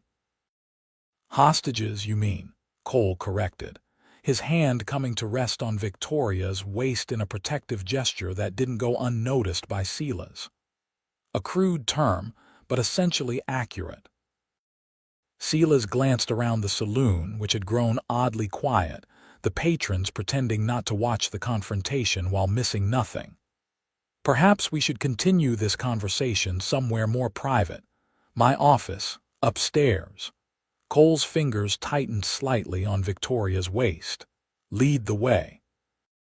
But just so we're clear, Silas, if this is a trap, you won't walk away from it. Silas spread his hands in a gesture of innocence. No trap, Prescott, just a business proposition, one that might benefit us both. He turned and began ascending the stairs, clearly expecting them to follow. Victoria exchanged a look with Cole, who gave a barely perceptible nod toward Samuel. The older man acknowledged the signal with a slight tip of his head, rising casually from his card game and positioning himself near the foot of the stairs. Ready, Cole murmured, his eyes searching Victoria's. She took a deep breath and nodded. Ready. Silas Larsson's office was as refined as the man himself, leather-bound books lining shelves, a Persian carpet underfoot, and a massive desk of polished mahogany dominating the space. He gestured for them to take the chairs opposite his desk while he settled into his own high-backed leather seat. Whiskey, he offered, already pouring himself a generous measure from a crystal decanter. No, Cole said flatly, his posture tense but controlled. Let's get to the point, Silas. Where are the Millers and what's your price for their release? Silas swirled the amber liquid in his glass, studying it as if it contained profound secrets. Direct as always, Prescott. Very well. The Millers are being held at a cabin about 10 miles east of town. They are unharmed and will remain so, provided certain conditions are met. What conditions? Victoria asked, her hands clenched tightly in her lap. Silas's cold eyes fixed on her, then shifted to Cole. First, the immediate release of my brother Jeb. Second, compensation for the men I lost due to your interference. Say $5,000. And third, he paused, a small smile playing at his lips, your word, Prescott, that you'll leave the territory and never return. Cole's face remained impassive, though Victoria could feel the tension radiating from him. That's quite a list of demands. The Millers are quite valuable hostages, Silas countered smoothly. The old man's daughter is well regarded in Tanapa. I imagine the mining company would pay handsomely to see them safely returned. And if we refuse? Victoria asked, her voice steadier than she felt. Silas shrugged, the gesture elegant and chilling. Then I'm afraid the Millers' continued good health cannot be guaranteed. This is a harsh land, Miss Newman. Accidents happen. Victoria felt Cole tense beside her, saw his fingers twitch toward the gun concealed beneath his coat. She placed her hand on his arm, a gentle pressure that communicated caution. "We need time to consider your terms," she said, meeting Silas's gaze directly. "The release of Jeb Larsson will require the marshal's cooperation, and $5,000 is not a sum easily assembled." Silas studied her with newfound interest, as if reassessing her role in the confrontation. "You surprise me, Miss Newman. I wouldn't have expected such practicality from a schoolteacher." "There's a great deal about me that might surprise you, Mr. Larsson," Victoria replied coolly, "including my determination to see the Millers safely return to their daughter." A thin smile curved Silas's lips. "Very well. You have until noon tomorrow. After that, I'm afraid the terms will change and not in your favor." Cole rose abruptly, his patience clearly at an end. "We'll be back with our answer. But understand this, Silas, if any harm comes to the Millers, there won't be a hole deep enough for you to hide in." Silas's smile didn't falter. "Always the hero, aren't you, Prescott, just like your sister?" She had that same righteous indignation in her eyes when she tried to stop my men in Virginia City. His voice hardened. "It didn't serve her well then. It won't serve you well now." Victoria felt rather than saw the change in Cole a stillness that was somehow more dangerous than any overt show of anger. She stood quickly, taking his arm. "We should go," she murmured, fear for him eclipsing her own trepidation. For a moment she thought he might refuse, might draw his gun and end the standoff then and there. But then he blinked, and whatever deadly calculation had been running through his mind seemed to recede. He nodded once, allowing her to guide him toward the door. "Noon tomorrow," Silas called after them, his voice laced with smug satisfaction. "Don't be late." They descended the stairs in silence, Victoria acutely aware of the curious glances from the saloon patrons. Samuel fell into step beside them as they exited, the three of them making their way back toward the boarding house without speaking until they were well clear of the Silver Spur. "Well," Samuel finally asked, his gruff voice pitched low. "What's the verdict?" Cole's expression was grim. "Silas has the Millers in a cabin east of town. Wants Jeb released, $5,000, and me out of the territory in exchange for their safe return." Samuel whistled softly. "Steep terms. You planning to meet them?" "No," Cole said flatly. "I'm planning to get the Millers out tonight before Silas has a chance to move them or worse." Victoria's heart skipped a beat. "Tonight? But how? We don't even know exactly where they're being held." Cole glanced down at her, his expression softening slightly. "I have a pretty good idea. There's an old trapper's cabin in that direction, isolated, defensible. It's where I'd keep hostages if I were Silas." "Even if you're right about the location," Samuel pointed out, "there'll be guards. Silas isn't stupid. He'll have the place well protected." "I'm counting on it," Cole replied, a hint of something dangerous in his voice. "Which is why I need you to create a distraction, Samuel. Something big enough to draw off at least some of the guards." Samuel nodded slowly, understanding dawning in his weathered face.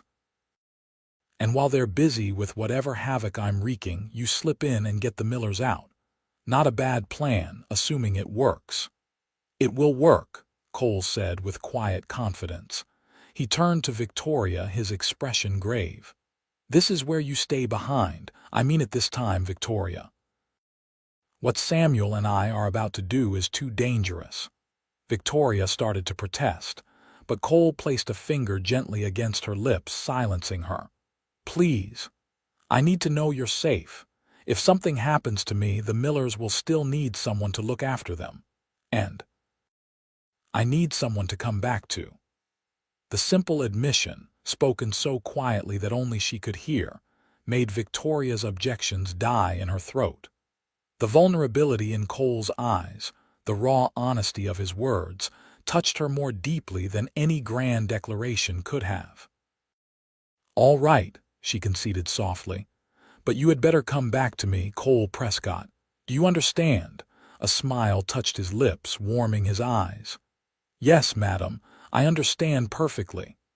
They returned to the boarding house to find Alina pacing anxiously in the parlor. She looked up as they entered, hope and fear warring in her face. "Did you find them?" "My parents?" Cole stepped forward, taking Alina's trembling hands in his. "We know where they are, and we're going to bring them home tonight." As Cole and Samuel prepared for their rescue mission, gathering supplies and discussing strategy in low voices, Victoria found herself drawn to the window of the boarding house parlor, watching as the sun dipped toward the western horizon. The thought of Cole riding into danger twisted her stomach into knots, but she understood why he had to go. This wasn't just about the Millers anymore, or even about his sister. It was about ending a cycle of violence that had shadowed him for years. "He's a good man," Alina said quietly, coming to stand beside Victoria at the window. "I can see why you care for him." Victoria turned, startled by the perceptiveness of the observation. "Is it that obvious?" Alina smiled gently. "Only to someone who's known love herself." "The way you look at him. It's how I used to look at my Henry." Victoria felt heat rise to her cheeks. "It's all happened so quickly. 2 days ago, I didn't even know him."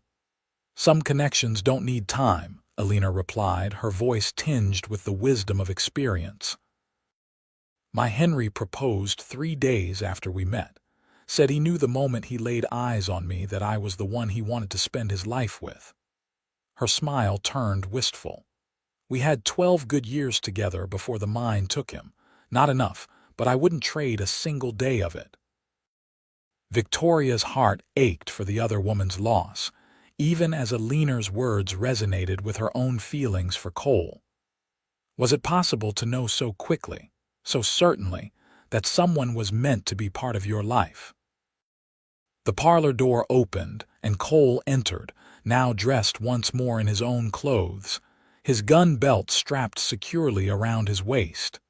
He looked every inch the frontiersman, capable and determined. "We're ready," he announced, his eyes finding Victoria's across the room. "Samuel's gone ahead to scout the area. I'll join him within the hour." Alina crossed to him, impulsively taking his hands in hers. "Bring them home safe, Mr. Prescott, please." Cole nodded solemnly. "You have my word, Mrs. Miller." Alina squeezed his hands once more, then tactfully withdrew from the parlor, closing the door softly behind her to give them privacy. Victoria moved toward Cole, her heart pounding with emotions too complex to name. "I should be going with you," she said, though the protest lacked conviction. "I don't like the thought of waiting here, not knowing if you're safe." Cole closed the distance between them, his hands coming up to frame her face with gentle reverence. "I know, but I need you here, Victoria, not just for your safety but for my peace of mind, knowing you're safe. It gives me something to fight for, something to come back to." Victoria placed her hands over his, leaning into his touch. "Then come back, promise me." "I promise," he whispered, his blue eyes intent on hers. "We have too much left unfinished for me not to return." And then he was kissing her, his lips claiming hers with a passion that stole her breath. This was different from their first kiss, deeper, more urgent, a declaration and a promise wrapped in heat and need. Victoria responded in kind, her arms winding around his neck, her body pressing against his as if she could somehow keep him with her through the sheer force of her embrace. When they finally broke apart, they were both breathing hard, and Victoria could feel the rapid beat of Cole's heart beneath her palm. "I should go," he said reluctantly, though he made no move to release her. "Samuel will be waiting." Victoria nodded, summoning her courage. "Go. Bring the Millers home." She forced a smile, trying for lightness. "And then perhaps we can discuss this unfinished business between us." Cole's answering smile was warm with promise. "Count on it, Schoolmarm Newman, count on it." With one last, swift kiss, he was gone, slipping out the door and into the gathering dusk. Victoria watched from the window as he mounted his horse and rode away, her hand pressed to lips that still tingled from his kiss, her heart heavy with both fear and hope. The night stretched endlessly before her, each minute crawling by with excruciating slowness. Victoria paced the parlor, attempted to read, even tried to distract herself by planning lessons for her future students. Nothing worked. Her mind remained fixed on Cole, imagining him riding through the darkness toward danger. Elena proved to be a steadying presence, her own anxiety for her parents channeled into practical activity. She baked bread, prepared rooms for her parents' return, and brewed endless pots of coffee that she and Victoria sipped as they kept their vigil. "Tell me about him," Elena said softly as they sat before the fire in the early hours of the morning. "About Cole Prescott." Victoria hesitated, realizing how little she actually knew about the man who had come to mean so much to her in such a short time. "He fought in the Civil War," she began, recalling what Cole had shared. "Union cavalry. Afterward, he came west, worked as a scout for the army. His sister was killed by the Larsson gang 5 years ago during a bank robbery. That's why he's so determined to bring Silas Larsson to justice. Revenge is a heavy burden to carry for so long," Elena observed. "It changes a person." Victoria nodded, thinking of the shadows she sometimes glimpsed in Cole's eyes. "I think it has changed him, but there's more to him than that, a gentleness, a sense of honor. He could have left me to my fate when the stagecoach was robbed, but he didn't. He risked his life for a complete stranger." Elena smiled knowingly, and in doing so found something worth more than revenge. Before Victoria could respond, the sound of approaching horses broke the pre-dawn stillness. Both women were on their feet instantly, rushing to the window. In the gray light of early morning, Victoria could make out 3 riders approaching Cole, Samuel, and between them, a slight figure that could only be Martha Miller. "They're back," Elena cried, already hurrying toward the door. "But where's Papa?" Victoria followed, her heart racing with both relief and renewed concern. Cole dismounted quickly, helping Martha down from his horse. The elderly woman looked exhausted but unharmed, her face lighting up at the sight of her daughter. "Elena." Martha embraced her daughter fiercely, tears streaming down her weathered cheeks. "Oh, my dear girl." Victoria's eyes found Cole's over the reuniting family members. He looked tired, a streak of dirt across one cheekbone, but otherwise unharmed. The relief that flooded through her was so intense it made her knees weak.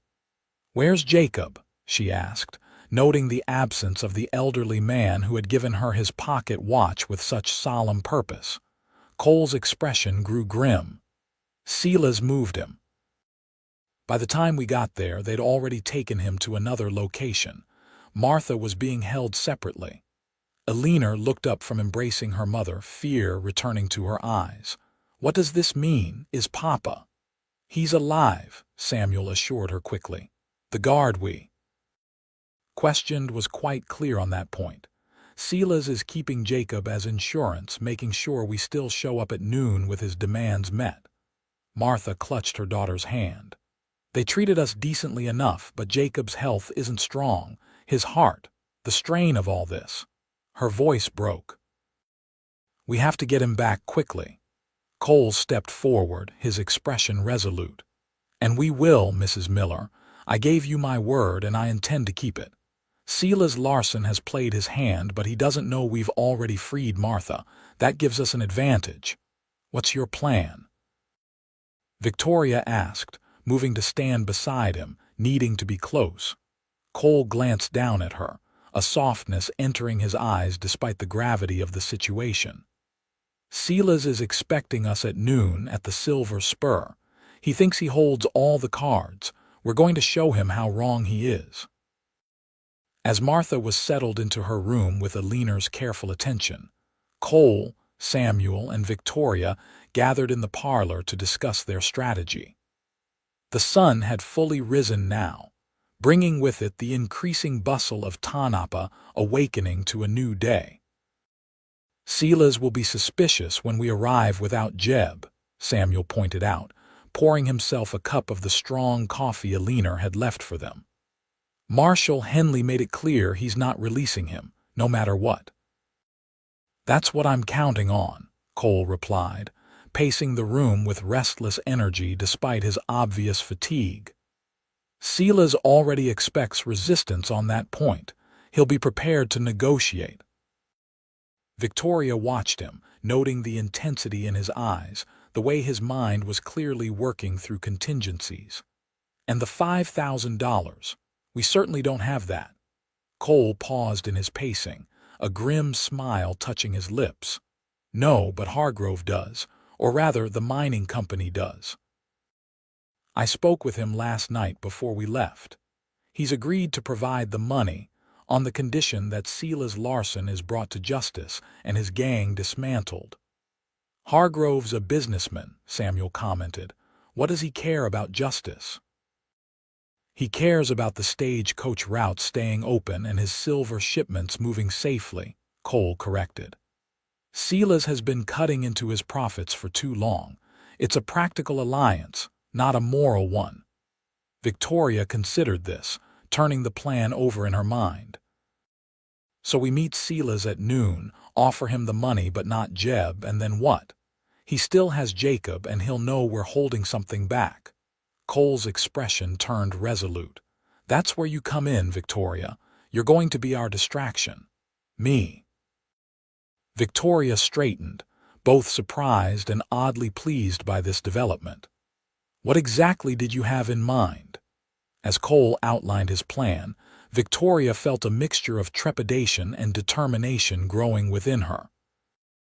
It was dangerous, yes, but it was also their best chance of rescuing Jacob and ending Silas Larsson's reign of terror once and for all. "It could work," Samuel said when Cole had finished explaining. "But a lot has to go right, and Silas isn't a fool. He'll be suspicious." "That's why it has to be Victoria," Cole insisted, his eyes never leaving hers. "He's already dismissed her as just a schoolteacher, someone not worth watching closely. That's his mistake, and we're going to make him pay for it." Victoria held Cole's gaze, seeing the confidence he had in her reflected there. "I can do this," she said firmly, making her decision. "For Jacob, for your sister, and for everyone else who suffered because of Silas Larsson." Cole crossed to her, taking her hands in his. "It will be dangerous," he warned, his voice low and serious. "If anything goes wrong, it won't," Victoria interrupted, squeezing his hands. "I trust you, Cole, and I trust us together. We can do this." Something fierce and tender flashed in Cole's eyes. Without warning, he pulled her into his arms, holding her tightly against him as if trying to memorize the feel of her. Victoria returned the embrace with equal fervor, drawing strength from his solid warmth. "I should have waited to meet you until after all this was over," he murmured against her hair. "Should have courted you properly, without dragging you into danger." Victoria pulled back just enough to look up at him, her lips curving in a small smile.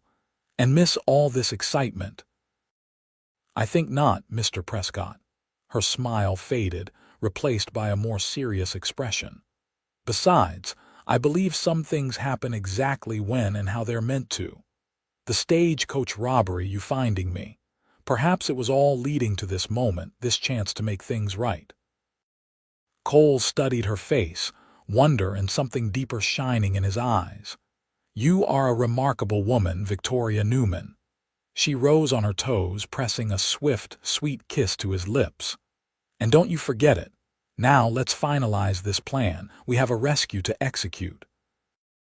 The Silver Spur Saloon was considerably less crowded at noon than it had been the previous evening. the regular patrons replaced by a smattering of men nursing hangovers, and a few early card games in progress. Victoria entered alone as planned, dressed once more in a leaner's fine gown with her hair styled in an elegant arrangement that had taken nearly an hour to perfect. She drew the expected glances as she made her way to the bar, her heart pounding beneath her composed exterior. Every detail had to be perfect if Cole's plan was to succeed. "Lemonade, please," she requested of the bartender, who nodded in recognition from the previous night. "Meeting Prescott again?" he asked, sliding the drink toward her. Victoria allowed a small smile to touch her lips. "And Mr. Larsson. Business to discuss, I understand." The bartender raised an eyebrow but made no further comment, moving away to serve another customer. Victoria sipped her lemonade slowly, her eyes carefully scanning the room. Samuel was already in position, engaged in the same card game as the night before. Cole would be entering through the back within minutes. Everything was proceeding according to plan. "Miss Newman." Victoria turned to find Silas Larsson standing beside her, his appearance as immaculate as ever. She forced herself to smile, channeling every bit of composure she possessed. "Mr. Larsson, right on time." His cold eyes assessed her, a hint of surprise evident in them.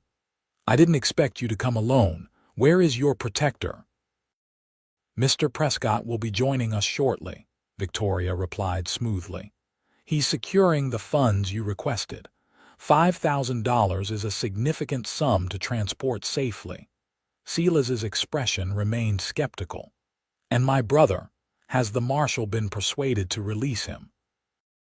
Victoria took another sip of her lemonade, stalling for the time Cole had specified. "That's one of the matters Mr. Prescott wishes to discuss. Perhaps we should move to your office." Silas studied her for a moment longer, calculation evident in his gaze. Finally, he nodded, gesturing toward the stairs. "After you, Miss Newman." As they ascended the stairs, Victoria's mind raced through the plan once more. Timing was everything.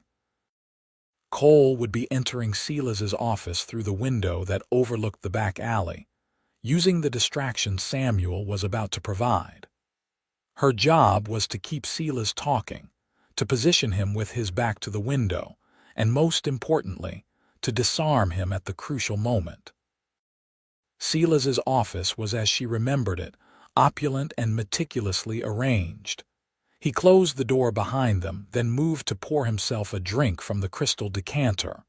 "Whiskey," he offered, more out of formality than genuine hospitality. "No, thank you." Victoria moved to the window, ostensibly admiring the view but actually checking for any sign of Cole in the alley below. "It's a remarkable town, Tanapa. So much potential." "Indeed," Silas agreed, taking a seat behind his desk. "Silver has a way of transforming landscapes and fortunes alike." "I intend to be part of that transformation." Victoria turned to face him, carefully positioning herself so that his attention remained fixed on her and away from the window.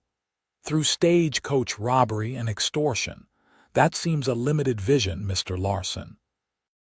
A flash of irritation crossed Silas's face. "You're very outspoken for a schoolteacher, Miss Newman." "I believe education involves speaking truth, however uncomfortable," Victoria replied, moving closer to his desk. "And the truth is, your business model is ultimately unsustainable. The mining company has already hired additional security for their shipments. The stagecoach routes are being rerouted or given armed escorts. Your opportunities are diminishing daily." Silas's eyes narrowed, but before he could respond, a tremendous crash sounded from the saloon below, followed by shouts and the distinctive sound of breaking glass. Samuel's distraction was right on schedule. "What the devil?" Silas rose half out of his chair, his attention momentarily diverted. It was the opportunity Victoria had been waiting for. With swift, decisive movements. She reached across the desk and grabbed the pistol Silas had left lying there, pointing it directly at him just as the window behind him swung open to reveal Cole, his own gun drawn. "Don't move, Silas," Cole commanded, his voice cold with authority. "It's over." Silas froze, his face a mask of controlled fury as he realized the trap he'd walked into. "Prescott, I should have known." His gaze shifted to Victoria, reassessing her with new respect and hatred. "And you? Not just a schoolteacher after all." "No," Victoria agreed, holding the pistol with steady hands. "Not just a schoolteacher." Cole climbed through the window, never lowering his weapon. "Where's Jacob Miller, Silas? And don't bother lying." "We already freed Martha, and your men were quite informative before they retired from your employment." A muscle ticked in Silas's jaw, the only sign that this news disturbed him. "Miller is secure. He'll remain that way until I have my brother and the money." "Your brother stays in jail," Cole stated flatly. "As for the money—" He reached into his coat with his free hand, tossing a small canvas bag onto the desk. It landed with a heavy thud, coins clinking inside. $5,000 as requested. Now where is Jacob Miller? Silas eyed the bag, clearly torn between greed and suspicion. "How do I know that's the full amount? Count it if you like," Victoria suggested, her voice steady despite the tension thrumming through her. "Though I suspect the disturbance downstairs might require your attention before you finish." As if on cue, more crashes and shouts echoed from below, accompanied by the distinctive sound of Marshal Henley's voice ordering everyone to stand down. Silas's expression darkened as he realized the extent of the trap. "You brought the marshal into this. That was a mistake, Prescott." "Henley works for me." "Not anymore," Cole replied with grim satisfaction. "Turns out the mining company pays better, and they're not fond of having their stagecoaches robbed or their silver shipments hijacked. Now, for the last time, where is Jacob Miller?" Silas's eyes darted between them, calculating his options. Victoria could almost see the moment he decided to play his final card. "Miller is at my ranch, about 5 miles west of town. But you're too late." A cold smile curved his lips. "I gave orders that if I didn't return by 2 o'clock they were to kill him. It's nearly 1 now. Even if you left immediately, you'd never make it in time." Victoria felt a chill at his words, but she kept her gun steady. "You're bluffing." "Am I?" Silas leaned back, seeming almost relaxed despite the weapons trained on him. "Are you willing to take that chance, Miss Newman? With an old man's life?" Footsteps sounded on the stairs, heavy and purposeful. The office door swung open to reveal Marshal Henley, flanked by 2 deputies. Behind them stood Samuel, a satisfied grin on his weathered face. "Marshal," Cole acknowledged without taking his eyes off Silas. "Perfect timing. We were just discussing Jacob Miller's whereabouts. Seems he's being held at Larsson's ranch with orders to kill him at 2 o'clock. Henley's gaze traveled between Cole, Victoria, and Silas, assessing the situation with professional detachment. "That true, Larsson?" Silas's expression remained composed. "What I do with trespassers on my property is my business, Marshal. The old man wandered onto my land. My men are simply detaining him until I can sort the matter out." "That's not how Martha Miller tells it," Samuel spoke up, his voice gruff with anger. "She says you kidnapped her and her husband from the stagecoach at gunpoint. That's robbery and kidnapping, Larsson, hanging offenses in this territory." A flicker of unease crossed Silas's face, quickly masked. "The word of an old woman against mine. I think we all know how that would play out in court." "Maybe so," Henley conceded, "but I'm more interested in what your brother Jeb has to say. He's been quite talkative this morning. Seems he doesn't fancy the idea of hanging alone." For the first time, genuine alarm showed in Silas's eyes. Jeb wouldn't turn on family. He knows better. Does he? Cole asked softly. He knows you left him to rot in jail while you stayed comfortable in your fancy office. He knows you're perfectly willing to sacrifice him to save yourself. Why would he protect you?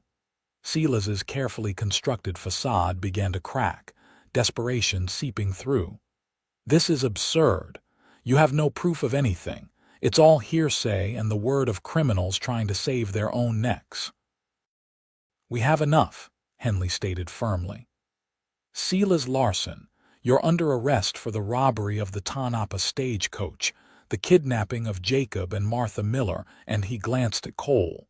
The murder of Celia Prescott Davis in Virginia City 5 years ago. Victoria watched as the color drained from Silas's face. For a moment, she thought he might surrender peacefully.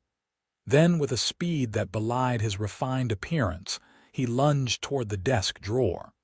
Gun, Cole shouted, moving to place himself between Silas and Victoria. The next few seconds passed in a blur of motion and sound. Silas pulled a derringer from the drawer, firing wildly.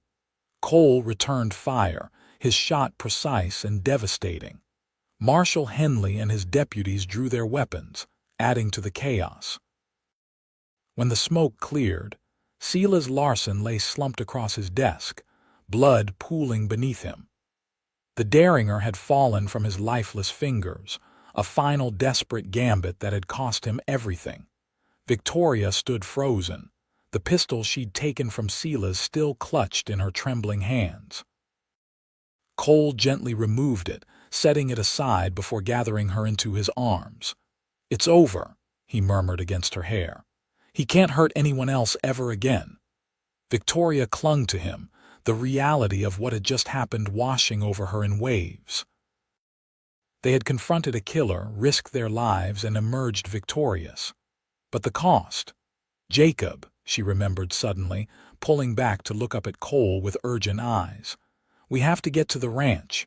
If Silas wasn't bluffing, he wasn't, Cole confirmed grimly. Silas Larsson rarely bluffed. Marshal, we need men fast. Jacob Miller's life depends on it. Henley nodded sharply. Already on it. Got a posse assembled downstairs. We can be at Larsson's ranch in 30 minutes if we ride hard. Then let's not waste another minute, Cole said, taking Victoria's hand firmly in his. We have an old man to save. The ride to Silas Larsson's ranch was a blur of dust and urgency, hooves pounding across the Nevada landscape with desperate speed. Victoria rode behind Cole, her arms wrapped tightly around his waist, her heart racing with fear for Jacob Miller and determination to reach him in time. The posse consisting of Marshal Henley, his deputies, Samuel, and several townsmen who had volunteered spread out as they approached the sprawling ranch house. It was an imposing structure, 2 stories of stone and timber with several outbuildings scattered across the property. The old man's likely in the bunkhouse, one of the deputies suggested, pointing to a long, low building some distance from the main house. That's where Larsson usually kept guests. Cole nodded grimly, steering his horse toward the indicated building. Victoria, stay back with Samuel. This could get ugly. But Victoria shook her head firmly. Jacob knows me. He'll be frightened, confused. He needs to see a familiar face. Though clearly reluctant, Cole recognized the logic in her argument. Stay behind me, he instructed, drawing his rifle as they dismounted. They approached cautiously, aware that Silas's men might already be carrying out their orders to eliminate Jacob. The bunkhouse appeared quiet, no movement visible through the dusty windows. Marshal Henley signaled his men to surround the building while he, Cole, and Victoria prepared to enter through the front door. On my count, Henley whispered, his hand on the door latch. 1, 2, 3, the door burst open, revealing a dimly lit interior with several bunks lining the walls. A man jumped up from a chair near the back, reaching for his gun, but Cole's rifle was already trained on him. Don't, Cole warned, his voice hard. Where's Jacob Miller? The man, young, with a scraggly beard and nervous eyes, slowly raised his hands. In the back room, but you're too late. Silas said 2 o'clock, and it's nearly that now. Jed's already in there with him. Victoria's heart lurched with fear. Without waiting for Cole or the marshal, she pushed past them, running toward the door at the rear of the bunkhouse. "Jacob," she called, praying she wasn't too late. "Jacob, it's Victoria Newman." She reached the door just as it swung open, revealing a burly man with a knife in his hand. Behind him, tied to a chair, sat Jacob Miller, his elderly face pale with exhaustion but his eyes widening with recognition at the sight of Victoria. "Miss Newman." Jacob's voice was weak but unmistakably relieved. The man, Jed, Victoria presumed, recovered quickly from his surprise. With a snarl, he lunged toward Victoria, the knife glinting in the dim light. Victoria reacted instinctively, ducking beneath his outstretched arm and driving her shoulder into his midsection. The impact knocked the wind from him, giving Cole the opening he needed. Cole's rifle butt connected solidly with Jed's temple, sending him crashing to the floor unconscious. "Nice move," Cole commented to Victoria, a hint of admiration in his voice despite the tension of the moment. Victoria was already at Jacob's side, untying the ropes that bound him to the chair. "Are you hurt? Did they harm you?" Jacob shook his head weakly. "Just tired, my dear." "And worried sick about Martha, is she?" "She's safe," Victoria assured him, helping him to his feet. "At your daughter's boarding house. She's waiting for you, Jacob." Tears welled in the old man's eyes. "Eleanor, my girl, she must have been so frightened." "She was," Cole confirmed, supporting Jacob's other side as they helped him from the room. "But she never lost faith that we'd bring you home, and now we will." Marshal Henley had secured the other man, and the bunkhouse was now fully under their control. Outside, the deputies had rounded up the remaining ranch hands, most of whom surrendered without resistance upon learning of Silas Larsson's death. "It's over," Samuel said as he approached, relief evident in his weathered face. "Larsson's gang is finished." Cole nodded, his arm still supporting Jacob. "And Celia can finally rest in peace," he murmured, so softly that only Victoria heard him. She squeezed his hand, understanding the weight that had been lifted from his shoulders. The return to Tanapa was considerably slower than their departure, mindful of Jacob's fragile condition. By the time they reached the boarding house, the sun was setting, painting the town in hues of gold and amber. Eleanor and Martha were waiting on the porch, their faces anxious until they caught sight of Jacob riding beside Cole. "Papa!" Eleanor cried, rushing down the steps as Cole helped Jacob dismount. The family reunion that followed brought tears to Victoria's eyes, Martha and Eleanor embracing Jacob, all three clinging to each other as if afraid to let go. Cole came to stand beside Victoria, watching the scene with a mixture of satisfaction and something deeper, more personal. "Worth it," he said quietly.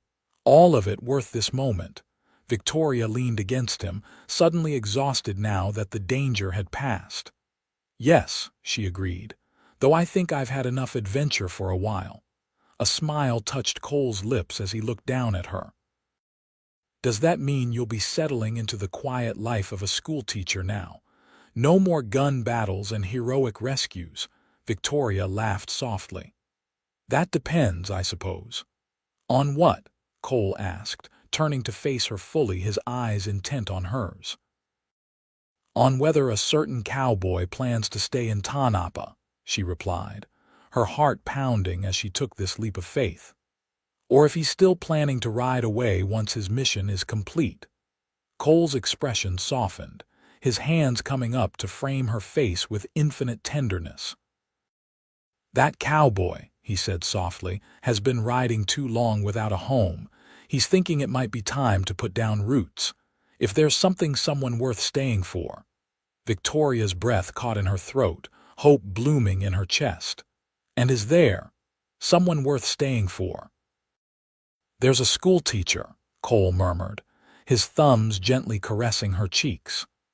Brave and beautiful and far too good for a worn-out cowboy like me. But if she'd have me, I'd like to court her properly. See where this connection between us might lead. I think, Victoria whispered, sliding her arms around his neck, that the schoolteacher would like that very much. Though I should warn you, she's developed a taste for adventure these past few days. You might have your hands full. Cole's laugh was warm and genuine, the sound of a man who had finally found his way home after a long journey. I'm counting on it, Victoria Newman. I'm counting on it. And as the sun set on Tanapa, casting long shadows across the dusty street, Cole Prescott kissed Victoria Newman with all the promise of new beginnings.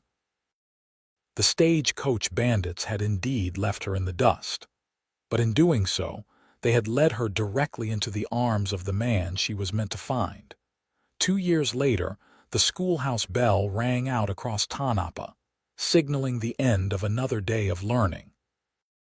Victoria Prescott stood in the doorway, watching as her students gathered their books and filed past her with cheerful goodbyes.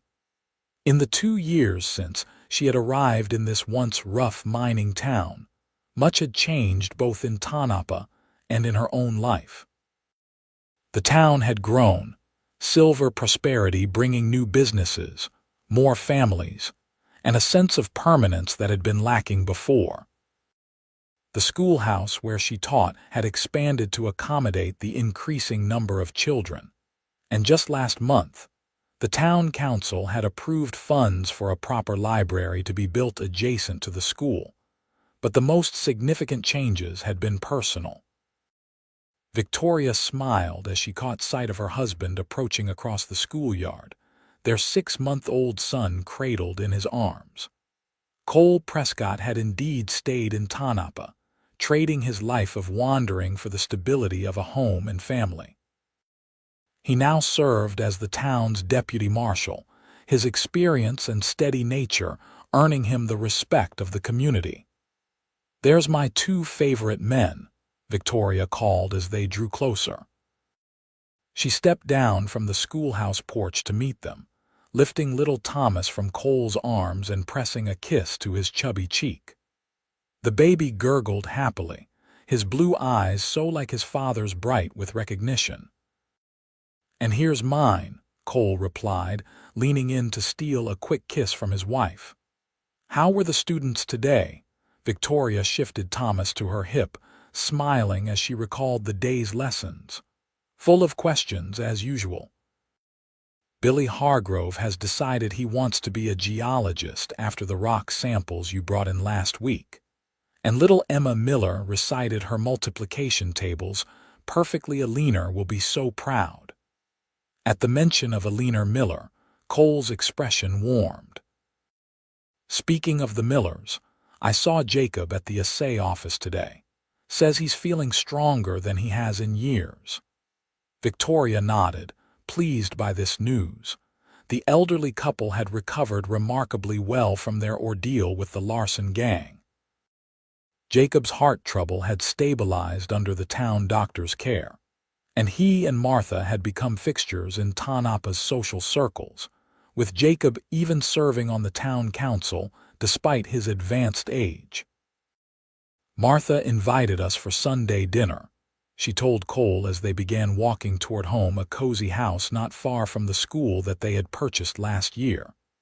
"She's determined to fatten up Thomas." Cole laughed, a sound that still made Victoria's heart flutter even after 2 years of marriage. "At the rate he's growing, I'm not sure he needs the help. He'll be riding his own horse before we know it." "Don't rush him," Victoria protested, though she smiled at the image. "He's only just started sitting up on his own." They walked in comfortable silence for a moment, enjoying the crisp autumn air and each other's company. Victoria marveled, as she often did, at the path her life had taken. When she'd boarded that stagecoach in Sacramento, heading for a teaching position in a frontier town she'd never seen, she could never have imagined the adventure and the love that awaited her. "Penny for your thoughts?" Cole asked, noticing her pensive expression. Victoria smiled up at him, adjusting Thomas on her hip. "I was just thinking about the day we met. The stagecoach robbery, you riding up like something out of a dime novel. Climb up, you said, and I did. Best decision I ever made." Cole's eyes softened with memory and emotion. "I knew there was something special about you from that first moment. Covered in dust, scared half to death, but still with that fire in your eyes." He took her free hand, threading his fingers through hers. "Never imagined where it would lead us, though. No regrets?" Victoria asked, though she already knew the answer. Cole stopped walking, turning to face her fully. With gentle hands, he cradled her face just as he had that first night in Tanapa, after they had rescued Jacob Miller and brought down Silas Larsson's gang. "Not a single one," he assured her, his voice deep with sincerity. "You and Thomas are everything I never knew I needed, everything I never thought I deserved." Victoria leaned into his touch, love for this man overwhelming her. "I think we found exactly what we were meant to find in each other." Their lips met in a kiss that held all the tenderness of their shared history and all the promise of their future together. Thomas squirmed between them, demanding his share of attention, and they broke apart with soft laughter. As they continued toward home, Victoria reflected on the journey that had brought them here. The stagecoach bandits had indeed left her in the dust that fateful day, but in doing so, they had set her on the path to the greatest adventure of her life, a life shared with a cowboy who had turned back when others rode away, who had extended his hand and said those simple, life-changing words, "Climb up." And she had never looked back.